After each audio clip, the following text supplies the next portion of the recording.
We're live from River Valley Room.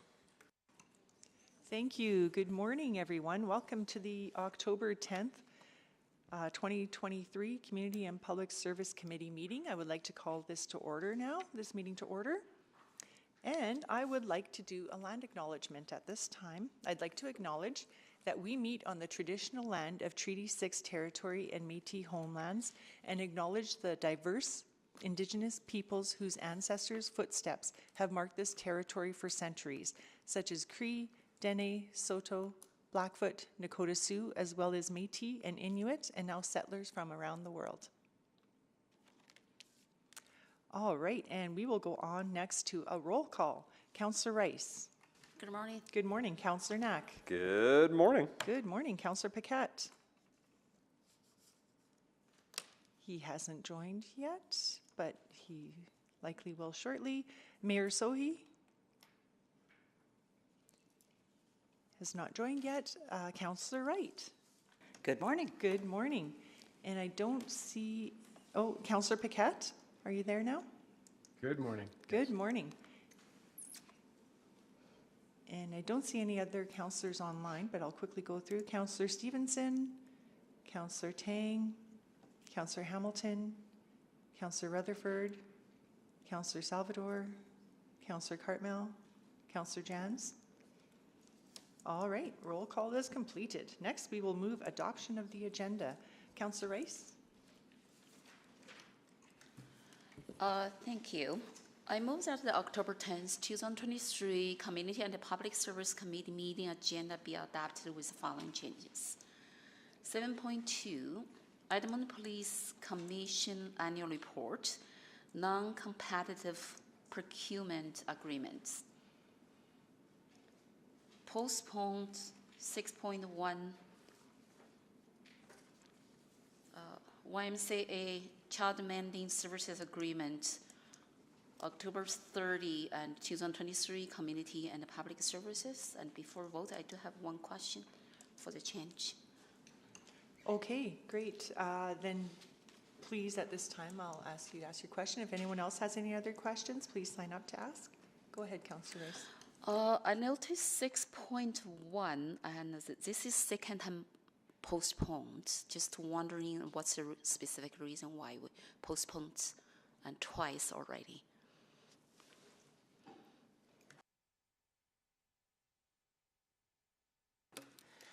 Thank you for the question. The reason for the postponement is that as we started working through the contract, we recognized that there were larger implications for the living wage policy, and so we just wanted to get a bit more time to ensure that we get it proper. Oh, sorry, pardon me. What policy? The living wage policy. The living wage policy, and that's apply and to the to YMCA, or is it applied to the people who are attending our recreation center? It's to City of Edmonton employees and third-party contractors. City employees, third-party contractors. Okay, so so we were not aware of that policy, and it will be. No, we were aware. It's just the implications of that policy are more broad than we initially thought. And so we just need a bit more time to ensure that we bring forward the most comprehensive package. Okay. Okay, thank you.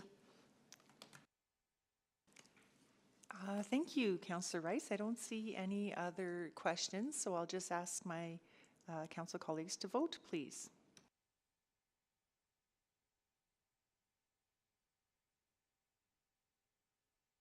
We have all the votes. Please display the vote.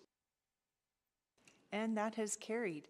Next, we'll move to approval of the minutes. Councillor Knack, please go ahead. Thank you, Councillor Principe. I'll move the approval of the minutes from the September 18th, 2023 Community and Public Services Committee meeting. Thank you. Any questions, omissions, errors? Seeing none, I'll ask my committee members to please, fellow committee members to please vote.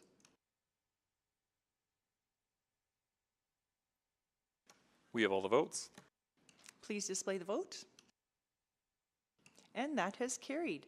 Next, we're off to protocol items, and I'm happy to be reading out a protocol item today. This is something very important to recognize. and I'm honored to be recognizing a cause that is close to my heart, World Mental Health Day. Cities are more than concrete and steel. Cities are people, communities, and relationships. The health and wellness of our fellow Edmontonians is core to our collective quality of life. And mental health has a significant impact on positive health and well-being. 1 in 5 Canadians will experience an addiction or mental health problem in any given year. Lack of understanding and stigma around mental health problems can present barriers to open conversations, seeking help, and community acceptance. Recently, the City of Edmonton established the Community Safety and Wellbeing Strategy and Grant Program. This takes a whole system approach, having all members of the community working together to strengthen overall mental health. The strategy targets the many different aspects that make up a person's mental health, including anti-racism, safe and inclusive spaces, pathways in and out of poverty, and equity. The City of Edmonton also developed an initiative to tackle urban isolation. Edmontonians are less likely to experience stress, depression, loneliness, and isolation if they feel connected to a supportive community. Good neighbors care about their community and look for ways to support each other. Edmonton is getting bigger every day, but no matter how large we are, it always feels more like home when we are part of a community. When more people are safe, healthy, and able to maintain a good standard of living, everyone in Edmonton benefits. I encourage each of you to take some time today to reflect on what you can do to support and improve the mental health of those in your communities. Even the smallest of actions can make a meaningful impact, and together we can uplift the spirits of all Edmontonians. Thank you very much. Next, we will go on to select items for debate. Councillor Rice, please go ahead. Thank you, Chair Principe. We only have 2 items, 7.1, 7.2, so I would like to select. Thank you. Okay, great, thank you.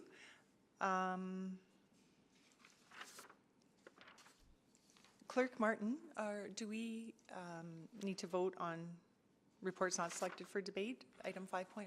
Yes, if item 5.1 is not selected, there is a vote required. So moved. Okay, thank you, Councillor Knack. Please vote.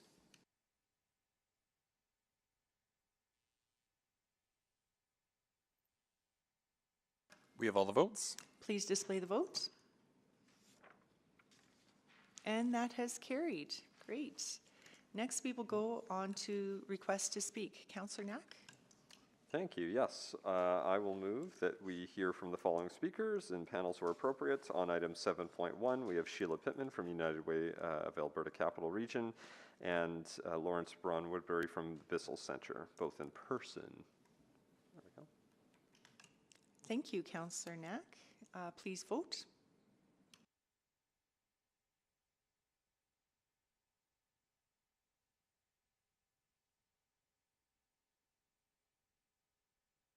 We have all the votes.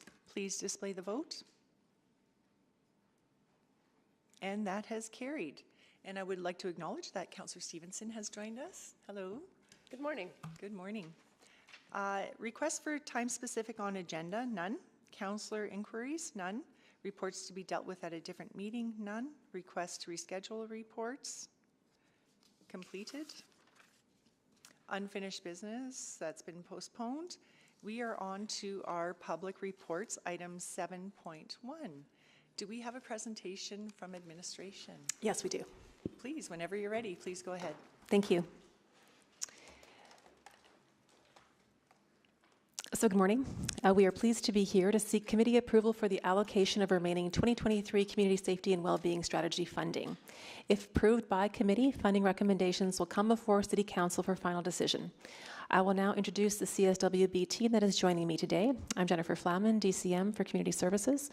We have Nicole Harkis, Director of Strategy for Community Services, Kelta Coomber, Project Manager for Community Safety and Wellbeing Strategy, Ingrid Hugenboom, Manager of Partnerships and Evaluation for Community Services, Judy Smith, Director of Community Resources, and we have a number of other folks from our team available virtually should there be any questions. Next slide, please. I will begin by providing an overview of the current unallocated community safety and well-being funding.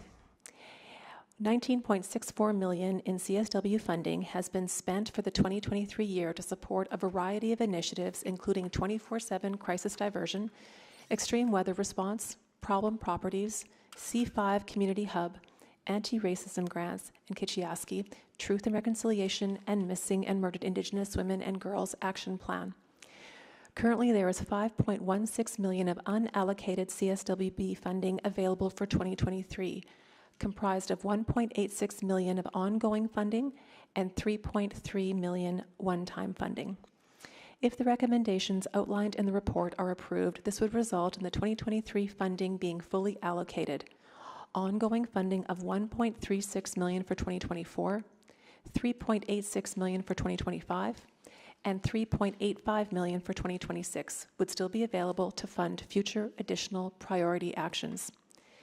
Unallocated funding for 2024 to 26 will come to Council next year following further community input and progress through the CSWB Community Collaboration Model.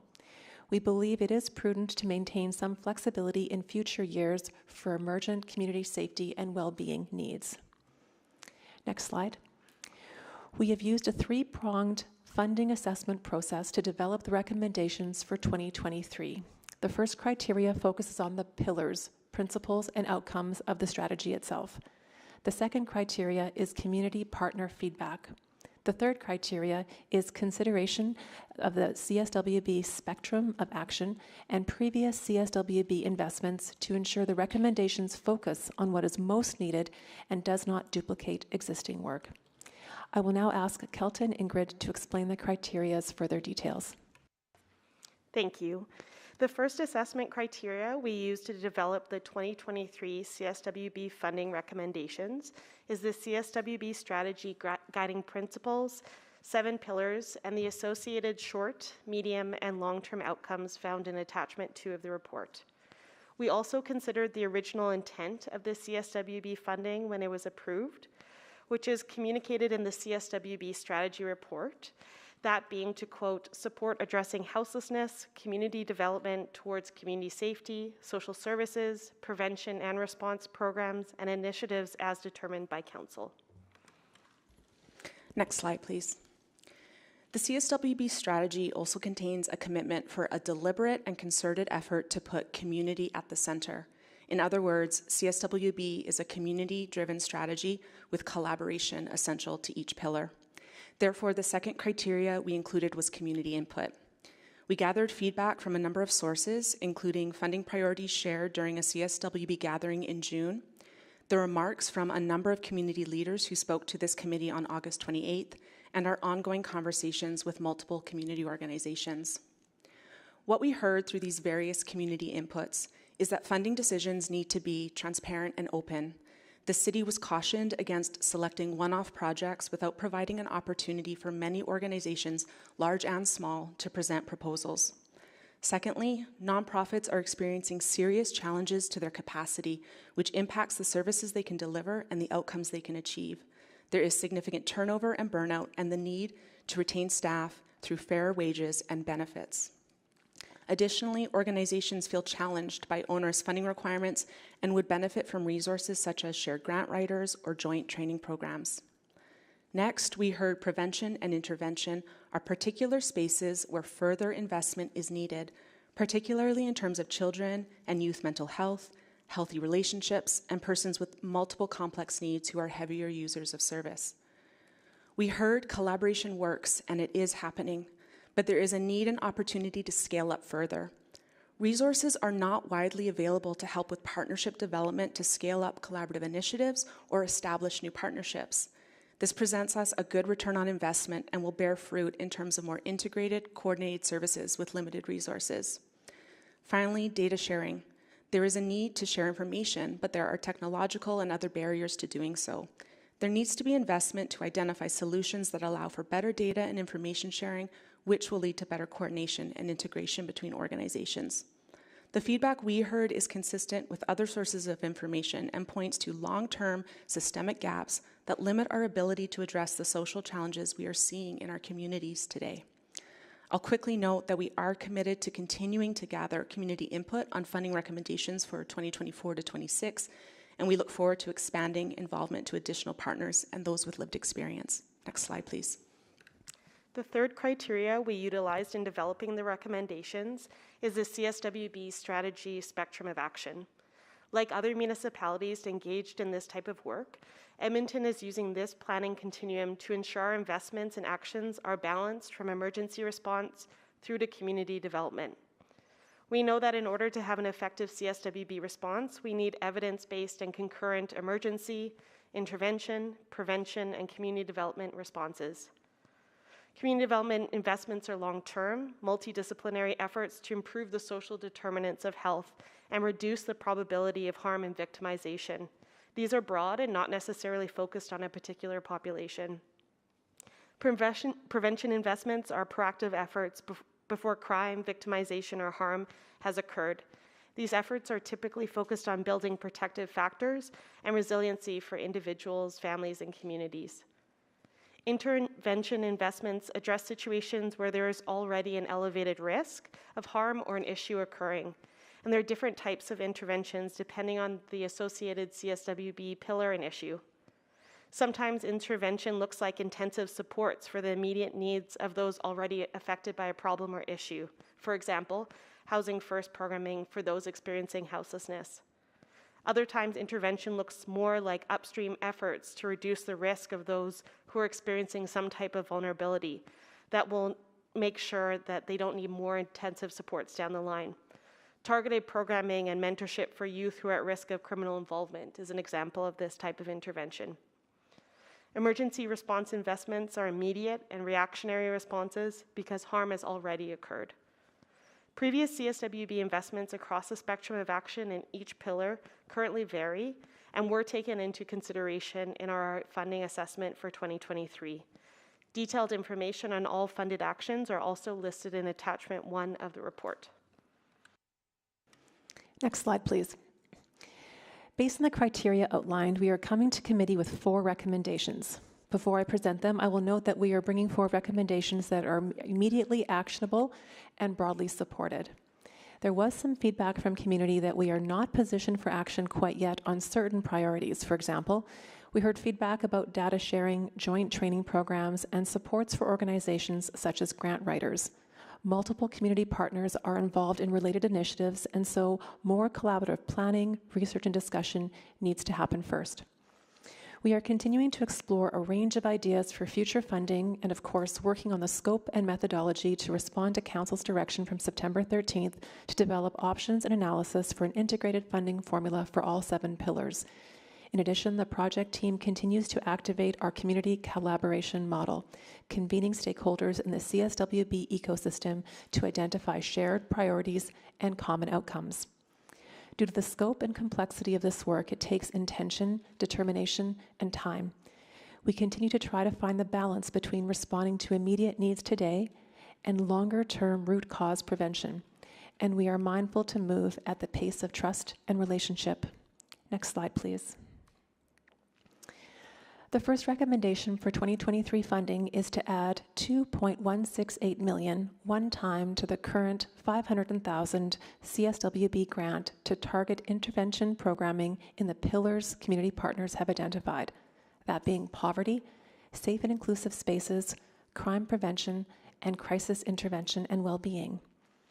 While intervention has been an area of significant CSWB funding, we know that gaps still remain and there is a need for further targeted investment. Intervention is also not an eligible expense under FCSS funding, and so there is an opportunity for targeted municipal funding. The value of intervention is that it addresses immediate risks to stop a crisis from deepening or becoming entrenched. In short, investment in this space allows us to move from simply reacting to challenges to actually addressing them head-on and reducing the number of people who are struggling. Early intervention allows us to work earlier to identify and mitigate risks. Both are critically important to mitigate the need for emergency responses such as hospital, police, and overnight shelters. A few examples of intervention programming include addressing homelessness through wraparound housing supports, coordinated access, housing first programming, or crisis diversion. Addressing family violence includes counseling, support groups, or resources for basic needs, technology, or legal support. Addressing mental health can include programs that promote protective factors or that lessen the impact of risk factors such as counseling, referral, or navigation supports, peer and family supports. Next slide, please. The second recommendation is to add $1 million one time to the FCSS program to increase prevention-focused supports, which was another significant gap identified by community.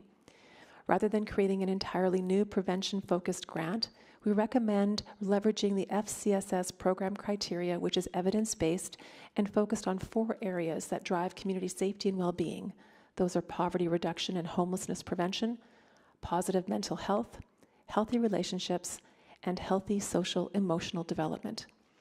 In the last FCSS funding round, the program was extremely oversubscribed, and most programs that were funded did not receive the full amount of funding requested.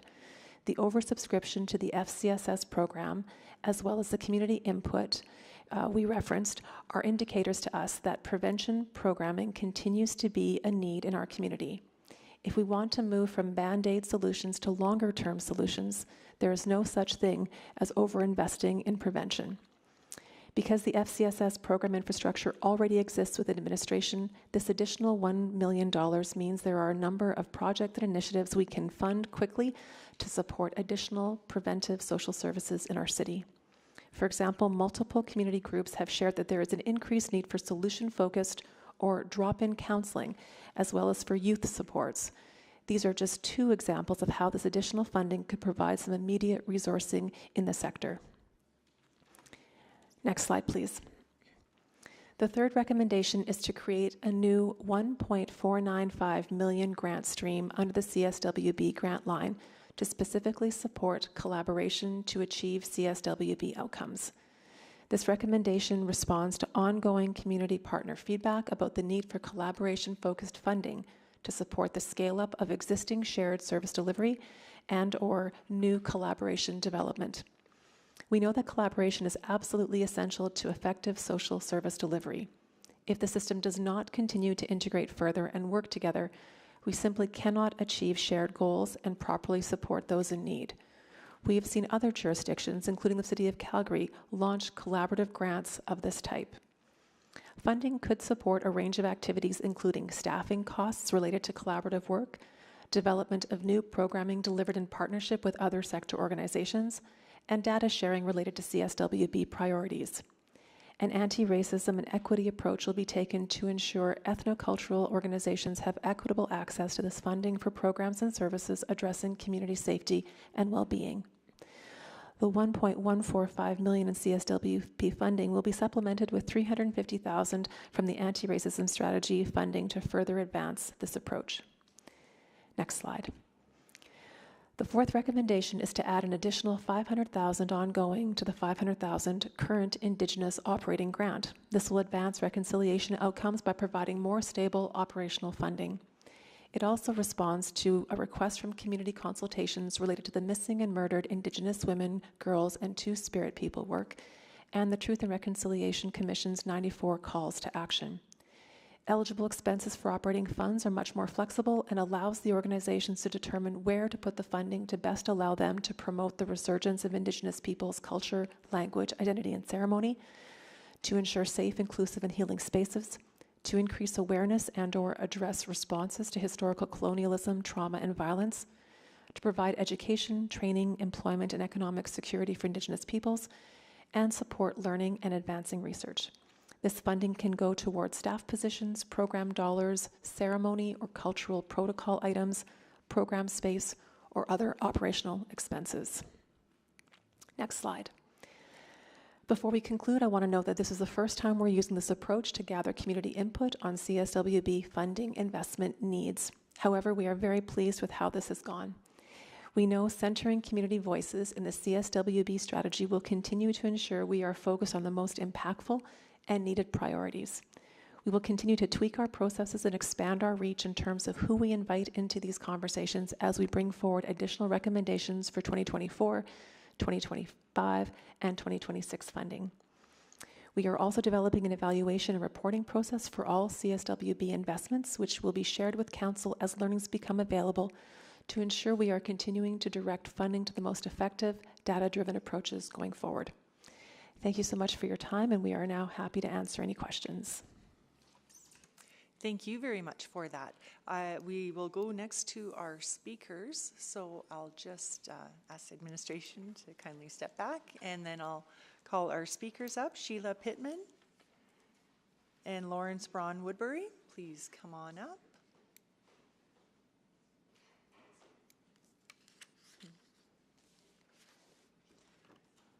So I will explain the process. You will be heard in panels. Each speaker has 5 minutes to present. The clerk will run the official timer in council chamber. The lights on the podiums will be green for the first 4 minutes, turn yellow when there's 1 minute remaining, and flash red when the 5 minutes are up. When everyone in your panel has had a chance to present, members of council may ask you questions. For this reason, stay in the meeting if you're able to until all questions have been asked of your panel. Everyone is in person, so please, if there is an emergency, follow the clerk's direction to evacuate, and city staff will direct you to your muster point. So, as I said, there's 5 minutes. Sheila Pittman, please go ahead. Good morning, and thank you for this opportunity to speak in support of the request for grant increases. On behalf of United Way, I'll share the perspective of a local funder of social services. And I'm going to speak to the gap between revenue and community need by sharing our experience, as well as what we're hearing from our funded partners. So in addition to grants, agencies and programs often fundraise, and the fundraising landscape has changed. So we see the number of total donors donating declining. Fortunately, they're giving it about the same amount or a little bit higher, but that number of donors is declining. With this comes an increase in options for those donors. So we're seeing an increase in the visibility of many fundraising campaigns at any one time. We're seeing new platforms, we're noticing crowdfunding, and numerous capital campaigns happening at any one time. In addition, there's also this really positive trend of donors wanting to connect really deeply with the impact of their donation.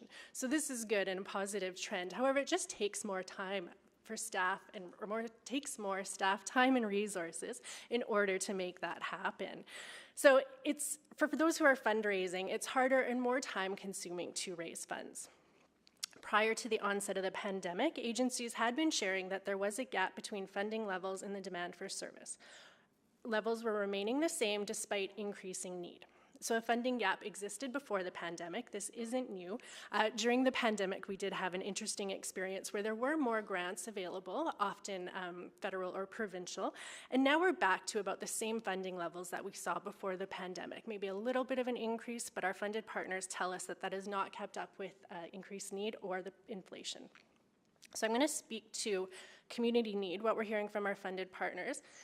And the information that I'm going to share is from our Common Outcomes Report. So this is a partnership between Family and Community Support Services, as well as United Way. And this report was created to ease the reporting burden for programs that receive funding from either funder. So it's one report going to 2 funders submitted once a year. It simplified the reporting for the agencies. Programs submit information and they meet to co-analyze what is being reported and add some additional context. So the information that I'll share is from 2022 because that's the most recent year we have information available. They're delivering 2023 programs and services right now. So we'll get that report at the end of the year. But what we heard in 2022 is what we're consistently hearing right now in conversations with our funded partners. We anticipate hearing the same at the end of the 2023 year. So we had 96 agencies reporting on 171 programs, and this is what we heard. Overall, the number of participants per program has steadily increased since 2019. So in our most recent reporting, we saw a 14% increase in program participants over the previous years. This is a 39% increase in the numbers that each program was reporting before the pandemic in 2019. So the number of participants just keeps going up. And the needs of clients have substantially increased in complexity. Overall, the needs are significant and they're layered. Agencies further reported that funding remained level from the previous year, and the full-time equivalent program staff decreased by about 4%. So programs emphasized that not shown in these somewhat stable amounts is significant staff burnout and turnover, and it also doesn't take into consideration inflation. So from 2021 to 2022, we saw a 14% increase in clients, we saw the same amount of funding, and a 4% reduction in staff. So when funded partners were asked how funders could support them, the recommendation was to provide consistent, flexible funding at levels appropriate to the community need. And this mirrors the national and provincial experience. There are various reports that speak to these pieces as well. So to summarize, we're seeing a challenging fundraising climate, stable revenue levels, we're seeing increased client need and complexity, and we're seeing a very stretched sector in terms of staffing. So grants like these are important to address the gap between revenue and need. This is going to provide needed funding that allows already stretched staff to focus on providing supports to the most vulnerable members of our community. Thank you. Thank you very much for your presentation. Next, we will go to Lawrence Braun Woodbury. Please go ahead. You have 5 minutes. Thank you so much. I want to start by thanking the committee for its important work on community and safety and well-being, as well as the important work that city administration has done in support of these efforts. I'd also like to thank the council more broadly for their ongoing support for Bissell Centre and the community space program. I'm very excited to be able to affirm that we'll be able to continue operations of the Community Space Day Services program through the winter. We will be shifting to 7-day service. We will be operating 10 hours a day starting November 1st. And I'm so grateful to Council for their ongoing support. I do want to pause and say that as the service landscape evolves, please expect to hear from us as we get closer to the end of the funding term at the end of March. But I wanted to take a moment to pick up on something from city administration's presentation. One of the things that leapt out to me was the repeated emphasis on collaboration and the importance of collaboration and the success of collaboration within the sector. In my experience, working in different aspects of the sector, that is very true, and that's something that is deepening year over year.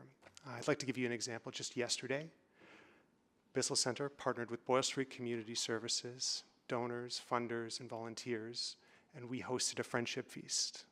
We were able to serve 1,400 meals to individuals, families, children from all over Edmonton.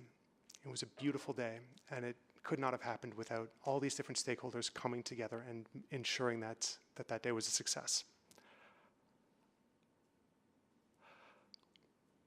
We partner on programs, on events, on data, and on innovation. Innovation is at the core of this work. We are constantly reaching and stretching ourselves to do more and represent best practices in the work we do day after day. One of the ways that Bissell tries to embody that spirit of innovation and collaboration is through our data work. We've developed a system called the Bissell Self-Sufficiency Matrix, which uses the self-sufficiency matrix to evaluate outcomes, not just outputs. As a sector, we're moving towards counting more than just meals or individuals who've received X service, and we're looking at the impact that we're having on people's lives over time. I look forward to continuing to work with this committee, with this council, and with the efforts around community safety and well-being to provide the best services, the highest quality care possible. And I, again, want to reiterate my gratitude for all the support that this city has given to Edmonton's most vulnerable communities. Thank you. Thank you, and we would like to thank you for feeding 1,400 of our fellow Edmontonians. Thank you very much. So next we'll go to questions of the speakers. Please sign up, my colleague, friends. Councillor Rice, you selected this item. Would you like to go first? Okay, thank you. Thank you for taking time to come here to speak. So the first question going to Sheila. So you mentioned some like the quantitative data to demonstrate the needs increase and also participate in the program increase. And also to demonstrate the FTE and the decrease 4% and the staff like burnout and turnover and increased. Also the funding level back to the pre-COVID-19 and from federal and provincial. So my first question is, and from your opinion, why is the reason the funding level back to pre-COVID-19? So it's probably just stayed stable with what we were seeing before, and the increase that we did see was a result of additional supports coming in for response and recovery for our community to COVID. So it's almost that was a bit more of an anomaly that we were supporting and dealing with as a community. So that the funding has stayed pretty consistent with what we were seeing before that if you remove that factor. So is that fair to interpret the information you presented here, say, because during COVID-19 and there are additional needs related to that, and then right now and post-COVID-19, so government decided to level back to the stabilized level and to continue support the services and programs provided to the people. Mm-hmm. Yeah, so for some people it's just interesting to know that context pre what we saw during the pandemic and then where we're at currently. So then my next question is about what did you say the significant outputs or tangible outputs and from all the funding for so many years and three-level government provided, of course, primarily and most from like federal government and provincial government and for the social services funding provided. What is significant tangible achievements and you can say and then for us to continue or increase the investment on these social needs? Yeah, and the impact is really on the individual level. So from our funded partners, they do speak to, and I'm going to use their words, created significant positive life impacts. So with those folks who are working in our community, as they work with clients one-on-one, they are able to positively impact their lives. And we have lots of data that shows individual basis what's happening with our funded partners. So then from system perspective, did you see any significant, the number change and in terms the main area? And for example, and if we talk about the impact, we talk about, do you have the measure and then really demonstrate that positive impact? Progress? Yeah, so all of the programs, and you might be able to speak to this, do evaluate their programs and talk with individuals on a one-on-one basis, and they have different indicators that they're measuring for the change in their lives. Yes, from systems, that's a bit more complicated to gather at the program level. So we're just really working with different systems. In our case, it's funders within our community to start to make those shifts and changes and develop.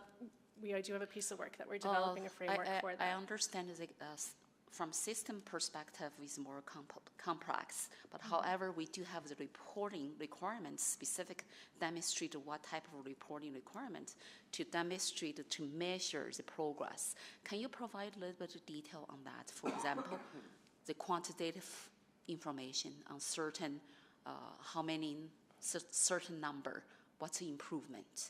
And so like that type of measures. Sure, at systems level or individual? Yeah, system level. No, and unfortunately I don't have any systems level measures with me. Because this system level measures is part of the evaluation requirements and also is part of reporting requirements for any funding, and it's my understanding and any level of government provided. So those type of reporting data or measure results and really demonstrate what's the needs and what the return and then for the social investment on the government put on. So I would like to see this type of evidence and for us to make a decision. So I will come back and for the second round. I do have one indicator, Okay, or a couple of indicators. Okay. You know what? We'll come back to Okay. another round because we're out of time Okay. now, so we'll come back for another round, Thanks. okay? Sorry about that. Okay, thank you. I don't see any other committee members on to ask questions, so I'll go next to Councillor Stevenson. Thank you so much. Thank you both for being here this morning. Lawrence, really, appreciate some of the trepidation you have in terms of knowing that funding is going to be running out in March. So definitely something I'll follow up with in terms of asking administration about what a plan could look like. But, really excited to hear how you're scaling up for the coming winter and what a big impact that will have. Just wondering, we've spoken in the past about some of the work Bissell is doing around sort of your service evaluation process. Just wondering if you could talk a little bit about the approach you're taking, and just if you feel that that's maybe transferable to other organizations working in this sector. Thank you, Councillor Stevenson. It's a great question, and thank you for acknowledging the trepidation around the expiry of the funding in March. It is something that that is active on all of our minds as we head into winter. But your question around our evaluation processes is very exciting for me. So we have a very dynamic approach to evaluation. We have a very broad continuum of care at Bissell Centre, from our childcare programs to our employment programs to the community space, day services programs. So there's no real one-size-fits-all evaluative practice that could really represent all of the data, all of the work that's being done within such a broad set of programs. However, we have been working through the process of acknowledging that we need to start looking at how our programs are impacting the folks that we serve, no matter how diverse they are. And this is where the Bissell Self-Sufficiency Matrix that I spoke about a little bit kind of comes into play.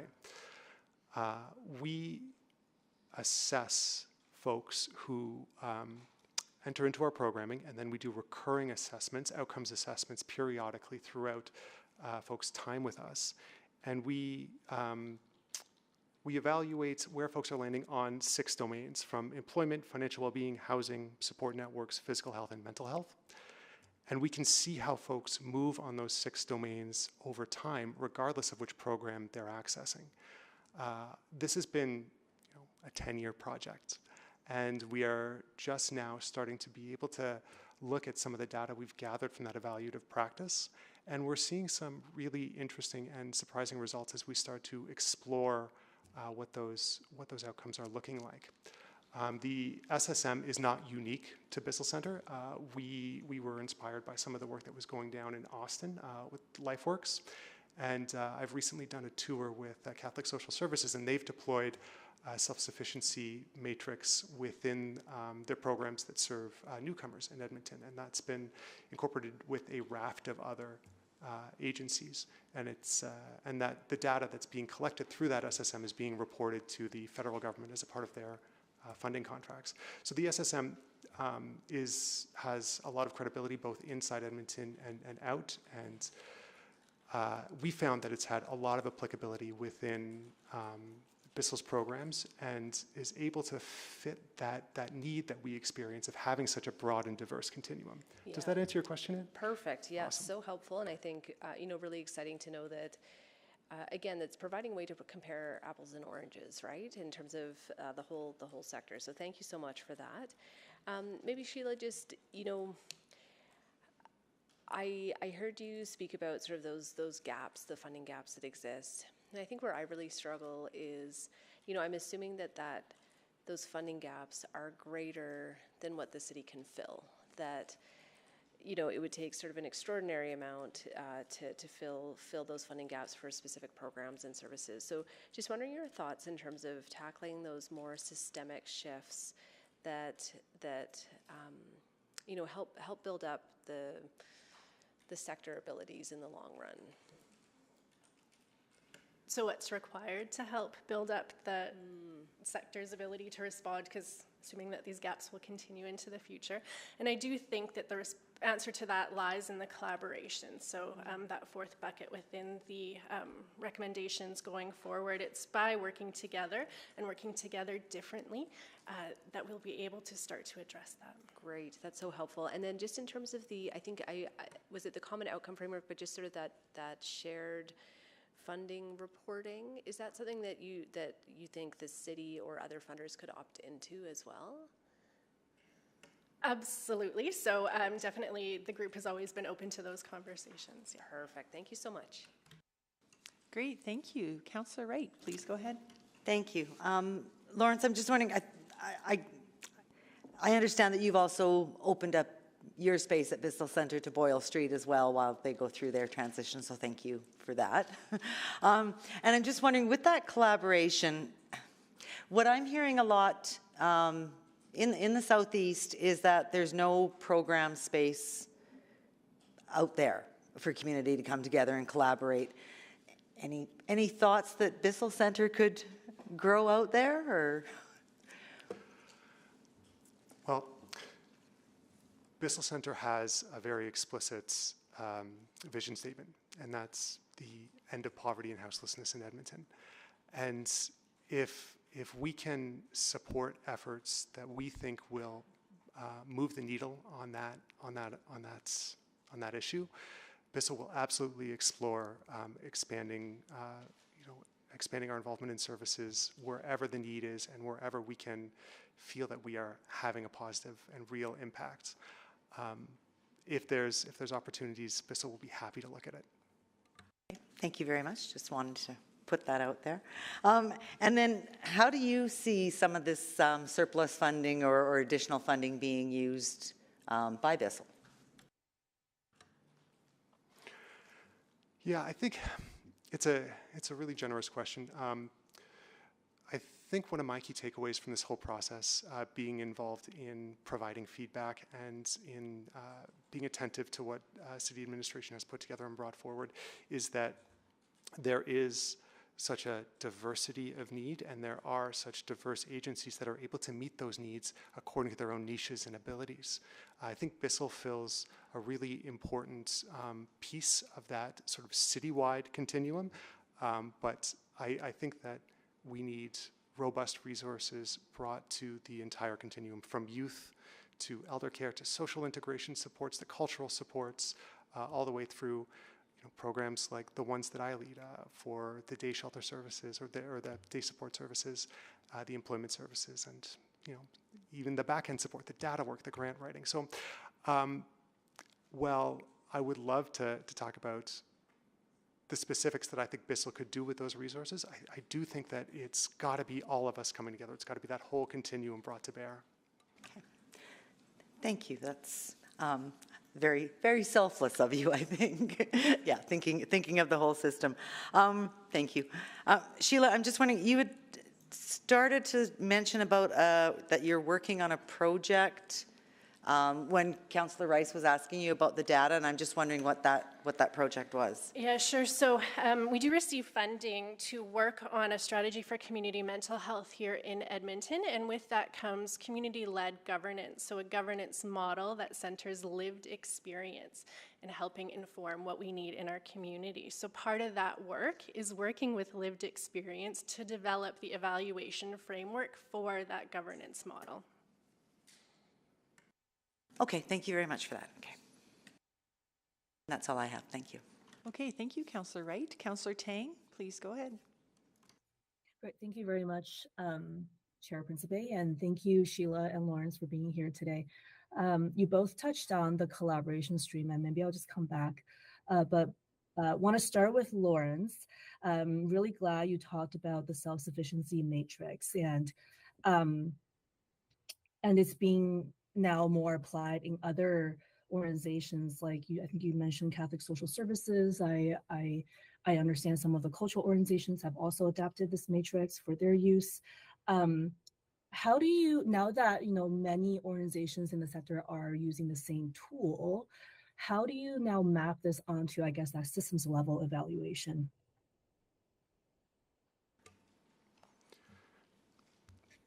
Thank you for the question, Councillor Tang.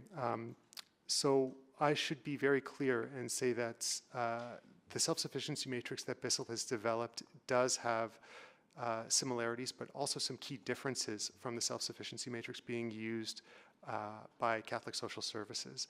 Each one has different fields that they're looking to evaluate based on the needs of the programs being served. So the interoperability between the SSM being deployed by Catholic Social Services and Bissell is limited.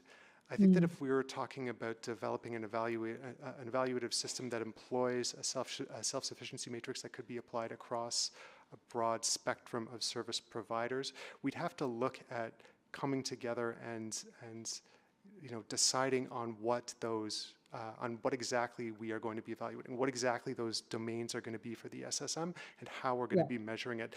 I think that my takeaway from the gradual increase in interest around SSMs is that there is a hunger for more sophisticated evaluative tools that's shared across the entire sector. And I appreciate what I'm hearing in your question, Councillor Tang, around how we can take that appetite and apply it across the sector for shared learnings, not just within particular agencies. And I think that those conversations, need to be ongoing. I don't think we're at a place where we have kind of a quick fix for that right now. I hope that answers your question, Councillor. No, actually very much so. I think I had anticipated a lot of differences, because if you are taking this very person-centered approach, different organizations have different practices and whatnot. But one of my follow-up was that, do you see this evaluation practice on the ground fit in with the broader city's CSWB evaluation framework? And I will encourage that conversation to continue. But anyways, in the 2 minutes, curious to hear both of you on this collaboration stream. I'm hearing that you're saying it's going to fill in some of the gaps. But Lawrence, the dinner you had organized with Boyle, it's two organizations coming together. That kind of collaboration is great. How do you realistically see this stream kind of roll out? Do you see it mediated through, let's say, backbone collaboration organizations facilitating? Is it to spur projects, bring people together, and the funding split? Maybe I'll start with Sheila, and then Lawrence weigh in would be great. Yeah, so in a similar process, we would see a combination of agencies coming together with an application for a collaborative piece of work that they're doing, and then larger, more formalized collaborations also coming forward with maybe funding for a piece of the backbone. So in our experience, we would see a combination of those in applications for a grant that's collaborative in nature. So tap into various tools. Thank you. Lawrence? Yeah. I know in the last year, Bissell has worked closely with other partners at both Bandera and Boyle Street to submit applications that were drafted with sort of that joint collaborative approach in mind, that would be either executed or led or both by representatives from both or all three organizations. I think that that is an important piece for how collaboration works. I think there's also a lot of organic collaboration that's happening. I'm seeing more and more, even on the front line, teams getting together and working to ensure that needs are met and emergencies are responded to appropriately. So to foster more of that, I think, from what I'm hearing, sounds good. Just a question on these joint proposals that you're submitting. I imagine you're also submitting it with some of the shared outcomes all agencies part of that application would want to strive for, right? I'm sorry, Councillor Tang, I missed that question. It's okay. I'm out of time. Thank you. Thank you, Councillor Tang. Councillor Rice? Thank you, Sheila, and your opportunity to answer my question about the indicator you're going to present. Sure. So the data that we do have right now, if you're looking at a system, and that system is our sector, what we would call strong sector within the reporting that happens, we do provide funding to help strengthen that system that is our social services. And so when asked if a program or service that received funding strengthened an individual skills and their ability to deliver those skills within an organization, we saw 96% positive response. So individuals access programs and supports which improved their skills within their organizations. When asked if a support or service helped to create more effective community organizations, 96% of the respondents said yes. And so when asked if a program or service helped enhance collaborative efforts, 77% indicated a positive change. So if the system that we were talking, or in this case, the system that we're talking about is the sector, we do have supports in place, and those are some of the positive changes that we're seeing. So this is just the experience or satisfaction survey results, right? Yeah, it would be up to each agency, the tools and methodology that they're using to gather that. So and then they for the survey results. Okay, thank you for that information, and Lawrence. And it's so glad to hear that wonderful example, and you just mentioned it yesterday. And I actually personally visited the Basel Center, and then last year, I think, and I did see the great work and the Basel Center try your best doing. So then my question to you here, there are a few questions. I do want to talk about the long-term goal and for your services, because the Basel Center is a day services, and then it's my understanding, and we invested those day services. We really want help our people and who needs help, and from long-term perspective to get them really provide that services they needed. So based on the data Homeowner Trust has, so far after the 2 times funding we provided to Basel Center, so what significant change did you see? And for that, then specifically, I'm looking for return information, and because the houseless population data still stay the same, so what's a contribution and to that piece and really help those population get the help they needed? Thank you so much for your question, Councillor Rice. Bissell Center has been operating for over 100 years, and in that time we've had so many different service models for our day services programs. Sometimes we've been very lean. We haven't had much operational funding at all. We've been operating for 4 hours a day, and we've really just been doing the very basic needs programming. Laundry, maybe some snacks, that's all we can afford. With the support of the City of Edmonton, we've been able to provide not just those emergency needs, not just meals throughout the day, laundry services, community closets, places where folks can access clothes, but we've been able to provide real wraparound supports that can help folks move towards their self-identified care goals, towards social integration, towards housing, towards stability. So that includes... So sorry, I look at the time. Can you just get to the point absolutely. and asking what's a change, what's a significant change in the past 2 years? Okay, so significantly, we've been able to see a significant uptick in the number of people housed directly from the community space. We have deliberate and conscientious pathways that have been built for folks to actually get housed. In terms of specific... But the contribution to the total number houseless population number is still the same right now. So that means to me this 2 years investment for the day services is not reaching the point, and for help those people to get the housing.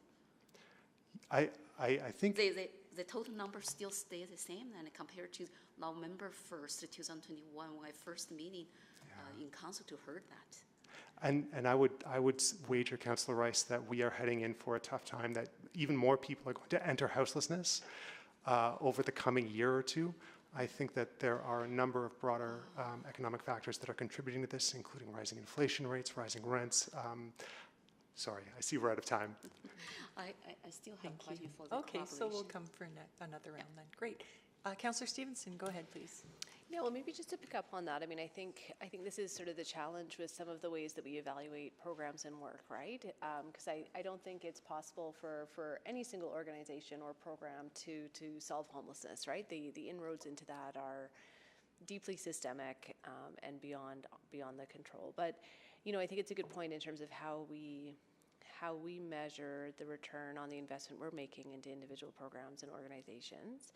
So, I guess the way I'm thinking about it, and maybe it's simplistic, but, I would picture looking at, if we did a self-sufficiency matrix sort of more broadly, and, we saw some organizations were seeing X increases in the SSM versus Y increases in the SSM, or different starting points, right? Different starting points in where people get to. So is that a way that you would feel comfortable being evaluated as an organization in terms of us as funders, to be able to look and compare in terms of what outcomes we're seeing, recognizing that the community level indicators we can't really tie back to a program, if that makes sense? Yeah, I think there are. I think the SSM is a great way to evaluate programs. I think that we've gained a lot of important learnings internally from deploying the SSM within Bissell Center, the BSSM. I think that it is very, very, very challenging, and to come up with an evaluation that could work universally. I think that each program will require its own unique evaluative process, and that the SSM would work to could work to buttress a wide constellation of programs that meet diverse needs, but each individual program would still need to report on its own specific outputs and outcomes internal to its own mandate, if that makes sense. For sure. So if you're an organization working on food security, it maybe doesn't make sense to be looking at self-sufficiency for housing, for example. But if we just to really spitball, but if we had a catalog of self-sufficiency matrices, and that was sort of established, and they covered a huge wide breadth of any and all programs that could potentially be done. And then as individual programs are coming forward, they say, we're going to evaluate ourselves on these 5 from the self-sufficiency matrix catalog. And is that kind of the idea, or maybe how that could work?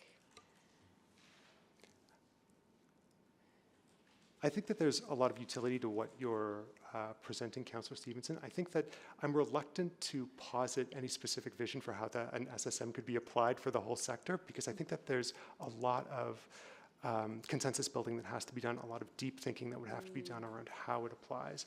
But I for one, find the results we're seeing quite compelling, and I think that these are conversations worth having. Yeah.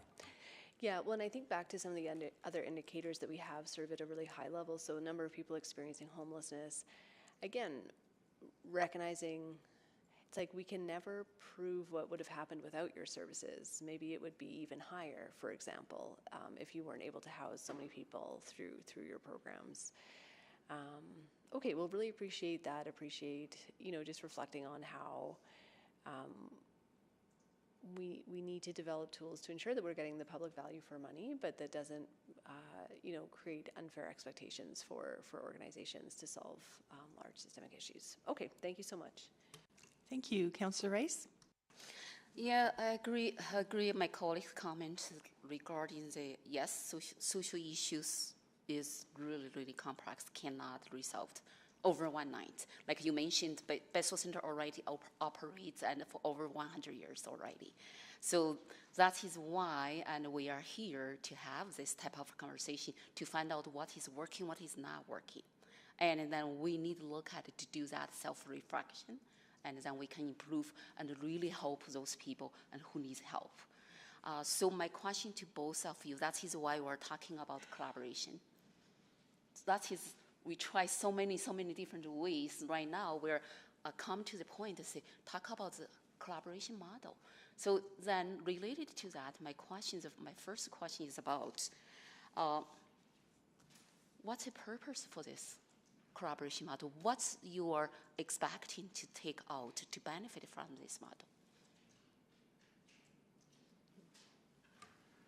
Yeah, I think one of the great strengths about collaboration in this sector goes back to something I was saying a little bit earlier around each of these agencies fill a specific niche one of the things that we're finding is that what's needed to really move the needle for an individual as they move on their journey towards social integration, stability, whatever their goals are, is to be able to access care at all ends of that particularity.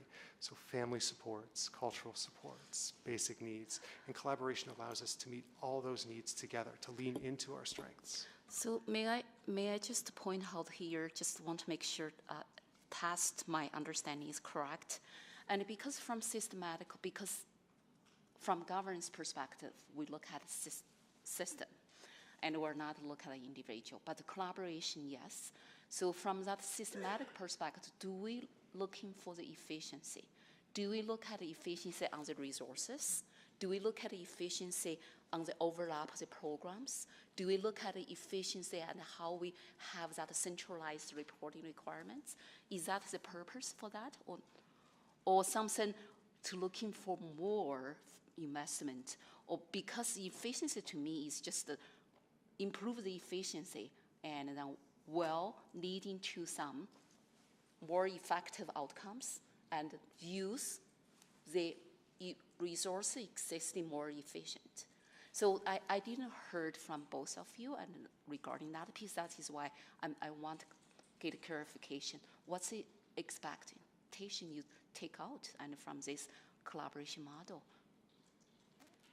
So efficiencies definitely are found. We see that lots of our partnerships and collaborations. And then there's this great thing that's also happening with knowledge and experience. We always look to evidence-based practices and supports and services, but there's also this practical hands-on experience that each partner is bringing. So you wind up finding efficiencies and then just offering really effective evidence practice-based solutions in our community when you're collaborating. Okay, if that is the case, and I'm going to ask a current state. What is the current state of the collaboration and in the entire sector?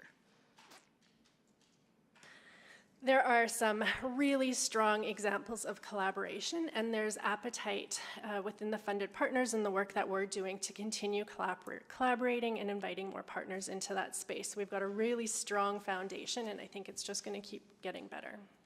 So if it's get better, then my question is, what is specific needs, and then for the city to invest additional $1 million? And for this collaboration.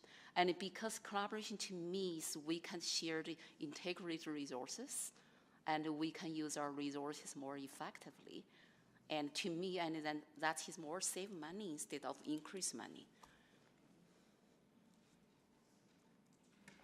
So you're asking why continue or increase supports to collaboration? Yeah, because increase investment does not mean and then the collaboration will be increased. So to me, and I still see the gap, and then for that asking. But I agree with every point you said here. Yes, we do need to improve that collaboration, and then look at it from the integration approach and how to do that.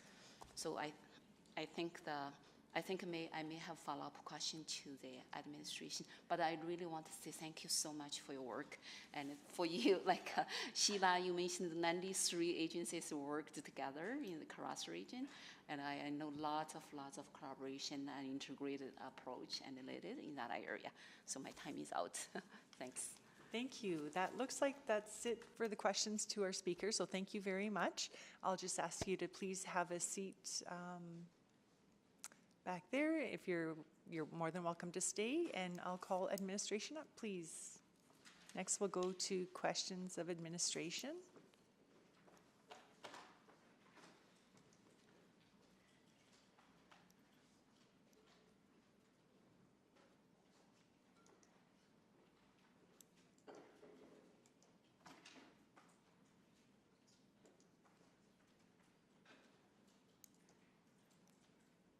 Great. Councillor Rice, you selected this item. Please go ahead.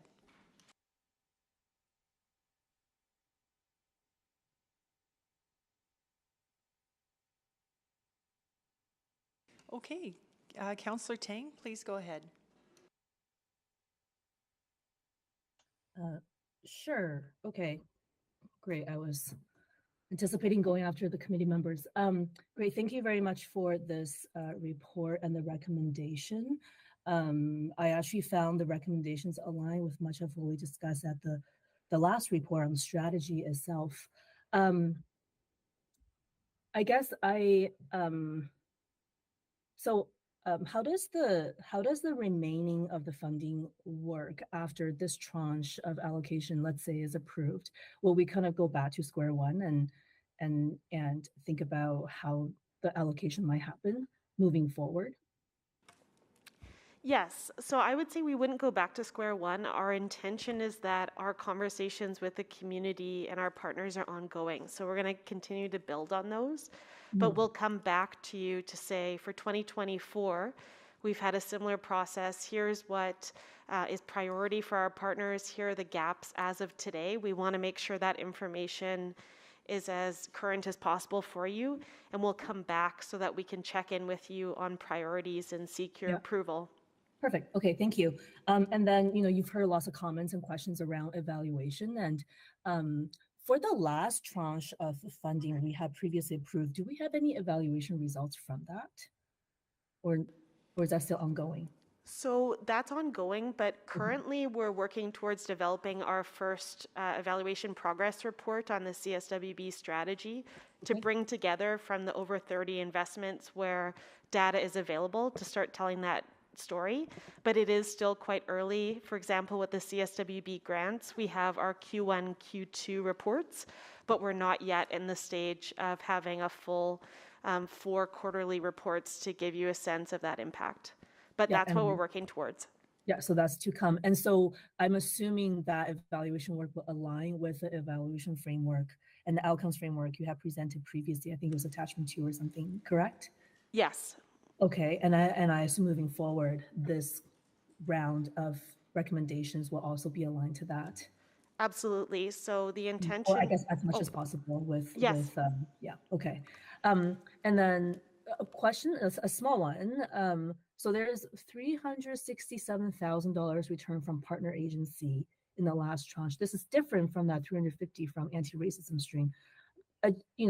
Do we know who is that from, or is that kind of collected from the various streams? No, Councillor Tang, that is from one organization that received their last part of payment near the end of the month. They had a fiscal agent, and that was the amount that was returned at the end of the year that was unspent. Okay, who is it? And Poverty Edmonton.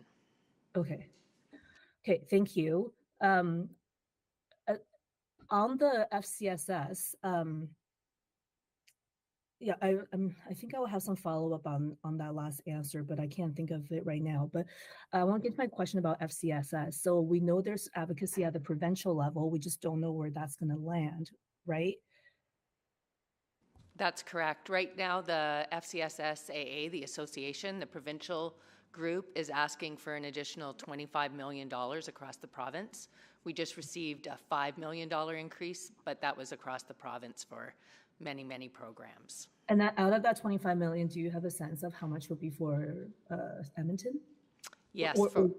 Sorry, go ahead. Yes, for 2023, we received around just over 700,000. It was prorated for the year, and we'll have $1 million for additionally for 24 and 25. So we're just working with the FCSS committee now and Community Service Advisory Board of how to allocate that money based on what we've heard, a lot of the things that Sheila spoke about from our Common Outcomes report and what we've heard at the CSWB collaborative gatherings. Okay, so, and to clarify, that was from the 5 million that the entire province received. And then finally, this additional municipal funding, so that's stream 2, it doesn't presume what's going to come of, say, the Violence Reduction Action Plan, which will be prevention focused, I know, and I see that in this one you also talk about youth. Is that correct? For the additional, for that option 2, what we've looked at is to try to address any of the gaps that we're seeing in community from when we changed our priorities and weren't able to fund everyone. So we're taking a look. We want to use the information we already have instead of creating another funding stream, what we had from the applications that came in for 2023 and what we're hearing. And also to consider, last year we had some additional money, one-time money that went to mental health, and at that time, we didn't fund some of that through FCSS because we had another stream. So we want to make sure those resources for youth and LGBTQ2S+ Got it. and some other resources are funded. Thank you. Thank you. My time's down. Thank you. Thank you. Councillor Rice? Thank you. So on report, page 2, and then it indicated since 2021, and the CWSB funding has been allocated to support over 30 initiatives. My question is, how much spending so far? What is the dollar amount since 2021? How much is spent on 2022? What's the difference between 2021-22 funding and 2023-26 funding? So I just put all the questions in one and for the financial piece. So in terms of what is currently spent for Since those 2001. years, yeah, we'll have to just pull that together for you. We have the numbers for 23 to 26, but I can just pull that together as maybe you want to ask some other questions at that time. Okay, sure. With those spending, what has been working, what has not been working, and why we keep increase the money. So what problem you are going to address based on what's a lot working?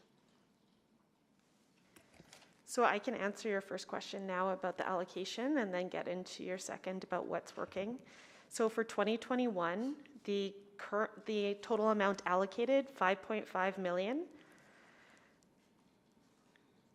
The total amount available was 5.5 million as well. Let me just check with our finance, sorry. This might actually be our older information, but for 2022, we had 21 million allocated, 2023, 19 million allocated, 24, 26 million allocated, and 25, 17 million allocated, 26, 17 million allocated. And we'll just confirm the remaining for those. I believe they've fully been allocated based on the grants and investments we made in those years, so I don't think there's any remaining for 21, 22. So in the past 2 years, including this year, 2023, so that means total spending is $45.5 million. So that's correct, based on the number you provided. And then with those investments, I really want to know what's a gap, what's not working, and why we still heard from our agency service providers say there is gap there. Yeah, so that is the work of our evaluation framework right now. With the 30 initiatives, some of those initiatives have their own evaluation work that's ongoing and have measures and impacts they can speak to. When you're looking at all 30 investments total, that's what we're trying to pull together right now is that bigger picture. But if there's particular projects or investments you'd like those impacts on, we could certainly, I think, get that detail for you, Councillor.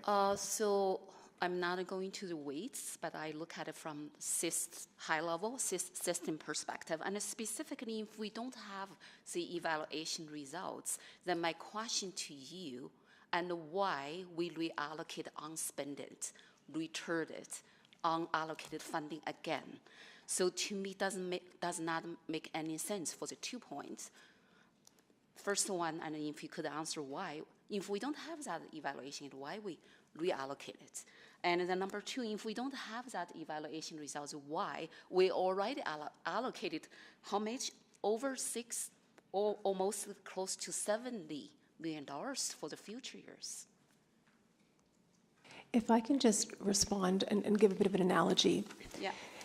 In terms of what we're hearing from partners and even from some of the speakers this morning is that the need is great in the social sector. So if I were to suggest, it is a tub, a big bathtub that we have to fill. And I'm filling it with a cup of water at a time. To suggest like we're not filling the tub fast enough, and so you shouldn't be putting as many cups of water in when the need is so great. I think that is the system that we are trying to address with I think really constrained resources. So I just offer that analogy, probably not super helpful. Maybe I'll give it over to the team here. I was just going to add, Councillor Rice, I think that's a great question. One of the things, and I just touch base with my colleague Sheila about it too, is with prevention, they're long-term solutions, right? Like with primary prevention, which some of the programs that were funded, I don't have the breakdown, but it's a long time. It's universal. It's trying to get to people to prevent things from happening down the road. So for some of those things, we can get immediate measures, but the impact, the benefit is long-term benefit. That's why, FCSS started in '66, right? For that long term. Okay, I'm Thank sorry, you. I have Yeah, to. my time is up. Time's up. Councillor Wright, please go ahead. Thank you. Okay, Judy, since we're talking FCSS, how much went unfunded? Well, we had requests for $29 million, and we funded out about 16 million. 60? 16. 16. So 29 minus 16 is 13 million. Yeah, that we're still. So there was a lot. People didn't get what they asked for. Okay. But what we had talked about, what I've talked about with this team is when they started talking about putting some more money into prevention is let's not start from scratch. We had a committee, we had a great matrix, and we have good applications. So let's look at where we're hearing from community this morning, children, youth, mental health, LGBTQ, 2S+, there's gaps in the system. So we think we can use that million, maybe even give 2-year funding for some programs to have them supported through that. So not create a new system for it, to keep things easier for people. Okay. And there's capacity in the FCSS subcommittee from CSAB, is there? Yeah, we have all the evaluation work done already, so, okay. But yeah, we'd work with them on it just to finalize it. Okay, awesome. And you talked about the money coming back from End Poverty Edmonton. The fiscal agent was United Way, right? Yes. Yeah, and that was yeah. because that kind of changed over the year, right? Yes. Yeah, okay. And then, let me see, what else did I have? I think in the presentation you talked about like drop-in counseling and addressing the diversity of multicultural communities, taking that anti-racism and equitable approach, I think, Ms. Flaman, you were saying. Is there any way to use some of that funding to provide like a collaborative program space, or is this just for operational funds? Through the collaboration grant stream, absolutely. Okay. Because I'm looking at the C5 hub model in the Northeast and wondering if that could be spread out across the city as well. And then I also looked at the Community Safety and Wellbeing website with the pillars. There's a lovely pie chart there, but I was hoping that it would tell me how much money has been spent in each of the areas, in each of the pillars. Can you tell me that? Yes, so on our dashboard, we can do that for you. Do you have other questions, and I could pull that together for you quickly? Let me just see in the next couple of minutes. Oh, sure, you can work on that while I think of some other stuff, okay. So future surpluses, if there are any, would also need to come back to committee and then to council for approval as well, so we can make sure that they're being directed to where they're needed? That's correct. Okay, based on your recommendations of where they're needed? That's correct. Right, okay. I'm trying to drag this out so that Kelta can work on this. Okay, well, just thank you all to administration for all of your hard work. Kelta, how are we doing there? Maybe our next round. Okay, I'm sorry. thank you. I want to make sure this is correct for you. Okay, appreciate it. Thank you. Thank you, Councillor Wright. Councillor Stevenson? Thank you so much, and thanks for this report. Just to start off, so I think what I'm hearing and understanding is that there's sort of two paths, right? We have, you know, some short-term opportunities to get money out to community through grants, through some of the FCSS programs. So we're using some of our funding for that in the short term. But there's also sort of the longer-term strategic pieces that as we build out that strategy, you know, we will start to shift resources towards that. Again, maybe not starting from zero, but really reshifting that. That's correct. I think it's important to remember that we're trying to have individual impact through CSWB strategy investments. So that's where you see us putting money into grants, putting money out into the community and organizations. We're also trying to have systems impact. Systems impact requires collaboration. It requires a change in how we look at evaluation and data and advocacy for funding. So we're doing a multi-pronged approach, and that's what we've reflected in our recommendations for funding this round.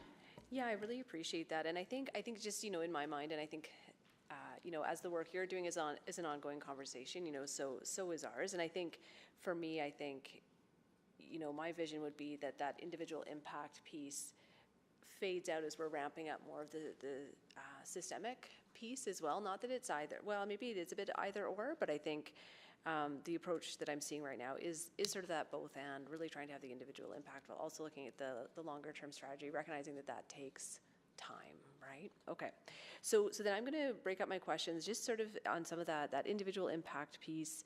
So the operating grant for Indigenous-led organizations, so very exciting that $500,000 I think was kind of new in this report for us, and we're going to be doubling that up to $1 million, which is excellent. And that's ongoing funding. So I just want to confirm that there will be opportunities for multi-year funding from those organizations so that they can have a commitment for, let's say, 3 years or 5 years. I think that's what we want to look at for the future, but with operating funding, with the formula we use, it's based on the year before's financial reporting. So it's hard to do that because if somebody's revenue went way up, they may be stuck at a rate that wouldn't shift for them. So we're going to explore that, but right now we've looked at a similar formula that we're using for the Community Investment Operating Grant, that it's annual. But as we know what groups are at play, we'll have a better sense of how we might be able to do that. Okay, yeah, I appreciate some of those challenges. And I mean, for me, I think that multi-year commitment is really critical in building the capacity so that people can hire someone and it can be a permanent contract rather than or, you know, at least a 5-year contract, a multi-year contract. And just want to confirm, I know that in the past there have been limitations for Indigenous-led organizations who are housing-based, just in the sense that their revenue would likely be much higher just by virtue of the fact that they collect rents and pay those out. And because their revenue was high, they were prevented from accessing this type of operational grants in the past. Are we removing those barriers? There will likely still be an operational, a high level. I think what the team wanted to do first is let's see what comes in and where that factor should be. But there may be people that are have other sources, large sources of operating revenue, and we want to be fair to the folks that don't have that option. Well, but I mean, I think what the nuance there is that they have high sources of revenue, but they also have a different and unique expenses, right? In terms of having physical assets, needing to pay for utilities. So that's still, there's still those pieces of that organization in terms of having capacity, operating to do more collaboration, to have those. So maybe that's just a consideration to leave with you in terms of. I'll take that back for sure. It's really difficult when there's a finite number that you have to fit into. Some of those bigger programs can take all the money up if there's no maximum or whatever at least. And I think the maximum grant amount makes a ton of sense. I think disqualifying organizations with a maximum revenue, that's when it becomes problematic, just in terms of those different types of organizations. I appreciate that. I'll take that back to our team. Great, thank you so much. Maybe quickly with FCSS, so we're committing an extra $1 million. I guess maybe I'm just a bit confused with like the matching. I always thought we had to match the FCSS from the province, or? So it is a partnership. They give us 80% and we have to do a minimum of 20%. We over-contribute pretty regularly because we use existing programs and services as our opportunity to show our 20%. And because we're very, we have a council that very much supports the social sector, there's lots of other opportunities for us to include items as part of our contribution. Okay, thank you. Thank you. Councillor Rice? So I really strongly believe the community safety and our Edmontonians will be so important. That is why this strategy and how we ensure this strategy moving forward working properly. That is our responsibility. I think that's really important. I want to say that. So in the reports, you outlined over 30 initiative with 7 pillars, and I really appreciate detailed information on that. So is there any analysis getting done about overlap for the initiatives with the provincial programs and the services, and also overlap with the federal program and the services? So I would like to know that information. Yes, so we received direction via motion to undertake a significant analysis of CSWB funding, and a portion of that motion is to actually specifically look at what we fund that would be outside of our typical jurisdiction. So in that part of the motion, our analysis will focus on what would be provincial or federally held jurisdiction typically. So when will that results of analysis will come back to council? The motion approved a Q3 coming back to council in Q3, but we will be providing a memo earlier than that with scoping of how we're approaching the motion. 2024? Yes, but we'll be providing that memo with scoping earlier than that. Okay, so that means we don't have that results for the overlap or out of scope for our cities' program services and in the social sector. Okay, thank you for that clarification. The second question is about is there any measurement or indicator already set up when we decided to fund this $1 million to measure success for the community collaboration model? So to clarify, Councillor Rice, the funding for the collaboration grant is not necessarily tied to the community collaboration model. The community collaboration model is how we as administration and council will live out that commitment we've made in this strategy to be community driven. It's how we will set up different conversations, different relationships in order to continue hearing from community. What are the priorities? What do you need city to do? And how can you inform city council on shared priorities? The collaboration grant is for organizations to apply to support either their participation in collaboration or to support collaborations that the idea is there and they're just ready to take that next step and they need funding.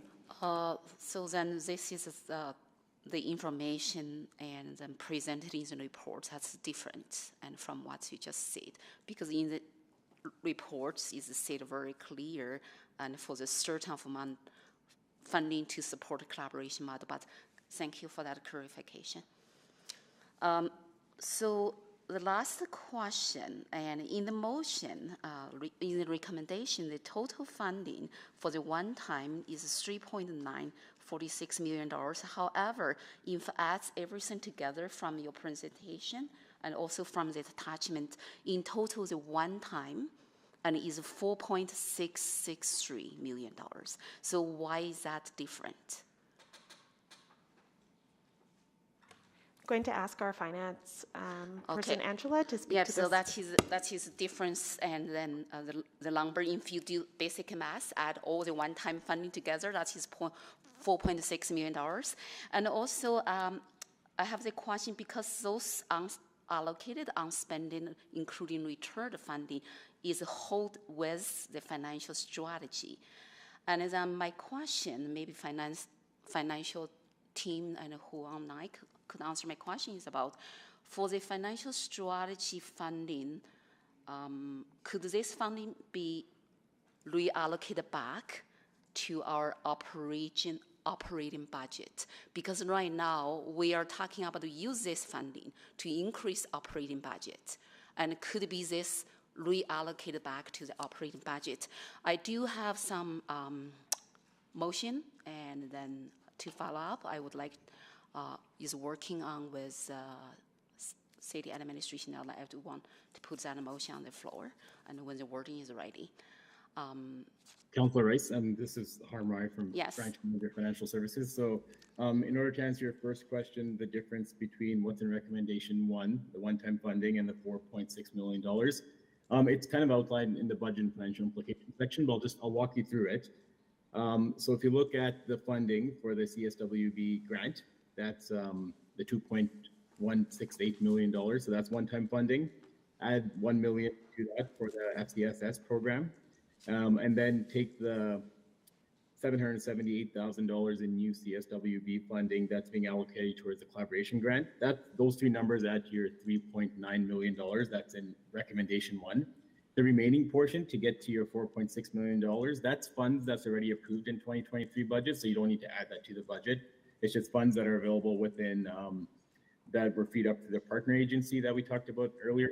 And then there's also funding remaining around $350,000 for the anti-racism strategy. So if you add those 5 numbers up, that's what adds to your $4.6 million. So a portion of that's already in your 2023 budget. That's why we're not adding it additionally back to the budget. And your second question? Sorry, I'm going to stop you there. Sorry, Harm. We'll come to another round if we need. Okay. Councillor Knack, please go ahead. Well, actually, maybe I'll just let you. I was gonna hear there's a motion, so I won't. I was gonna do a motion, but maybe Harm. Do you just want to finish answering that? Because I didn't actually have any other questions. So. Yeah, no worries.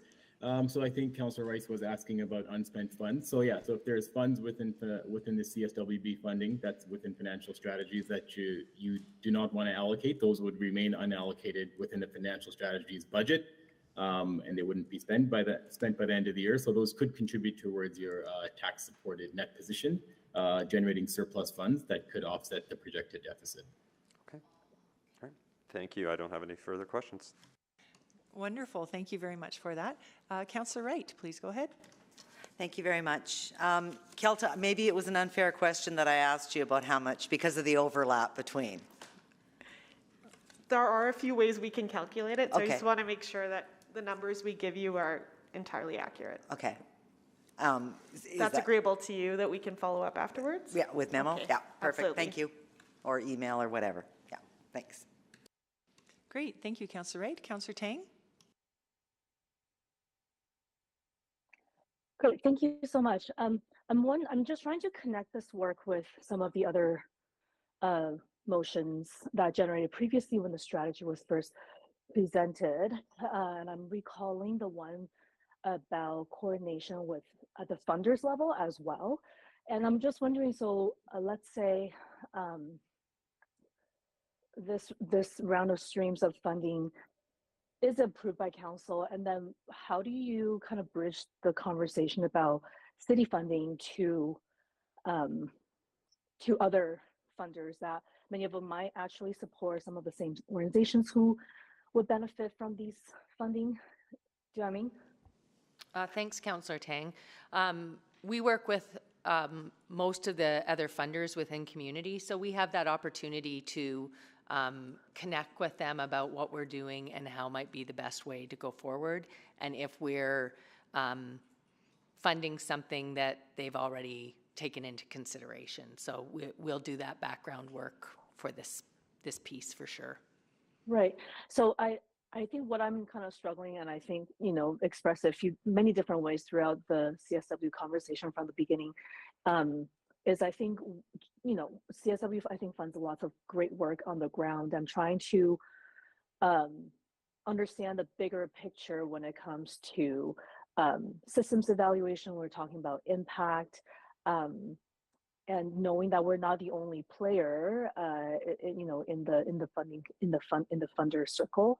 And I guess for me, it's just anticipating what's the next step and kind of that bigger picture. Recognizing that the outcomes framework that we have generated isn't necessarily the tool that will coalesce everybody. And so I was hoping to hear some articulation from you about what that coalescing could look like. Thanks for the question, Councillor Tang. Really, our next steps are working on the motions we received September 12th. So that is having these conversations with different funding tables. There's lots of different ways that we can get to those tables, and we've already started making those connections. And then as well, we'll be doing our work on the funding formula, funding analysis. And so that's how those pieces will start to connect. And then around evaluation and shared priorities, that's the motion on sort of advocacy priorities and making sure we're convening different types of conversations with different sectors and subsectors to understand what their priorities are and to start those conversations on system change work. And we do that in parallel with the work that is happening on the ground, the different programs and initiatives and partnerships that are out there doing individual, family, community-based work. Yeah, appreciate that. Yeah, appreciate that answer. Thank you. And then I guess just finally, I think collaboration consistently here, whether it's sector-wide conversation or even with the speakers today, so such a critical part.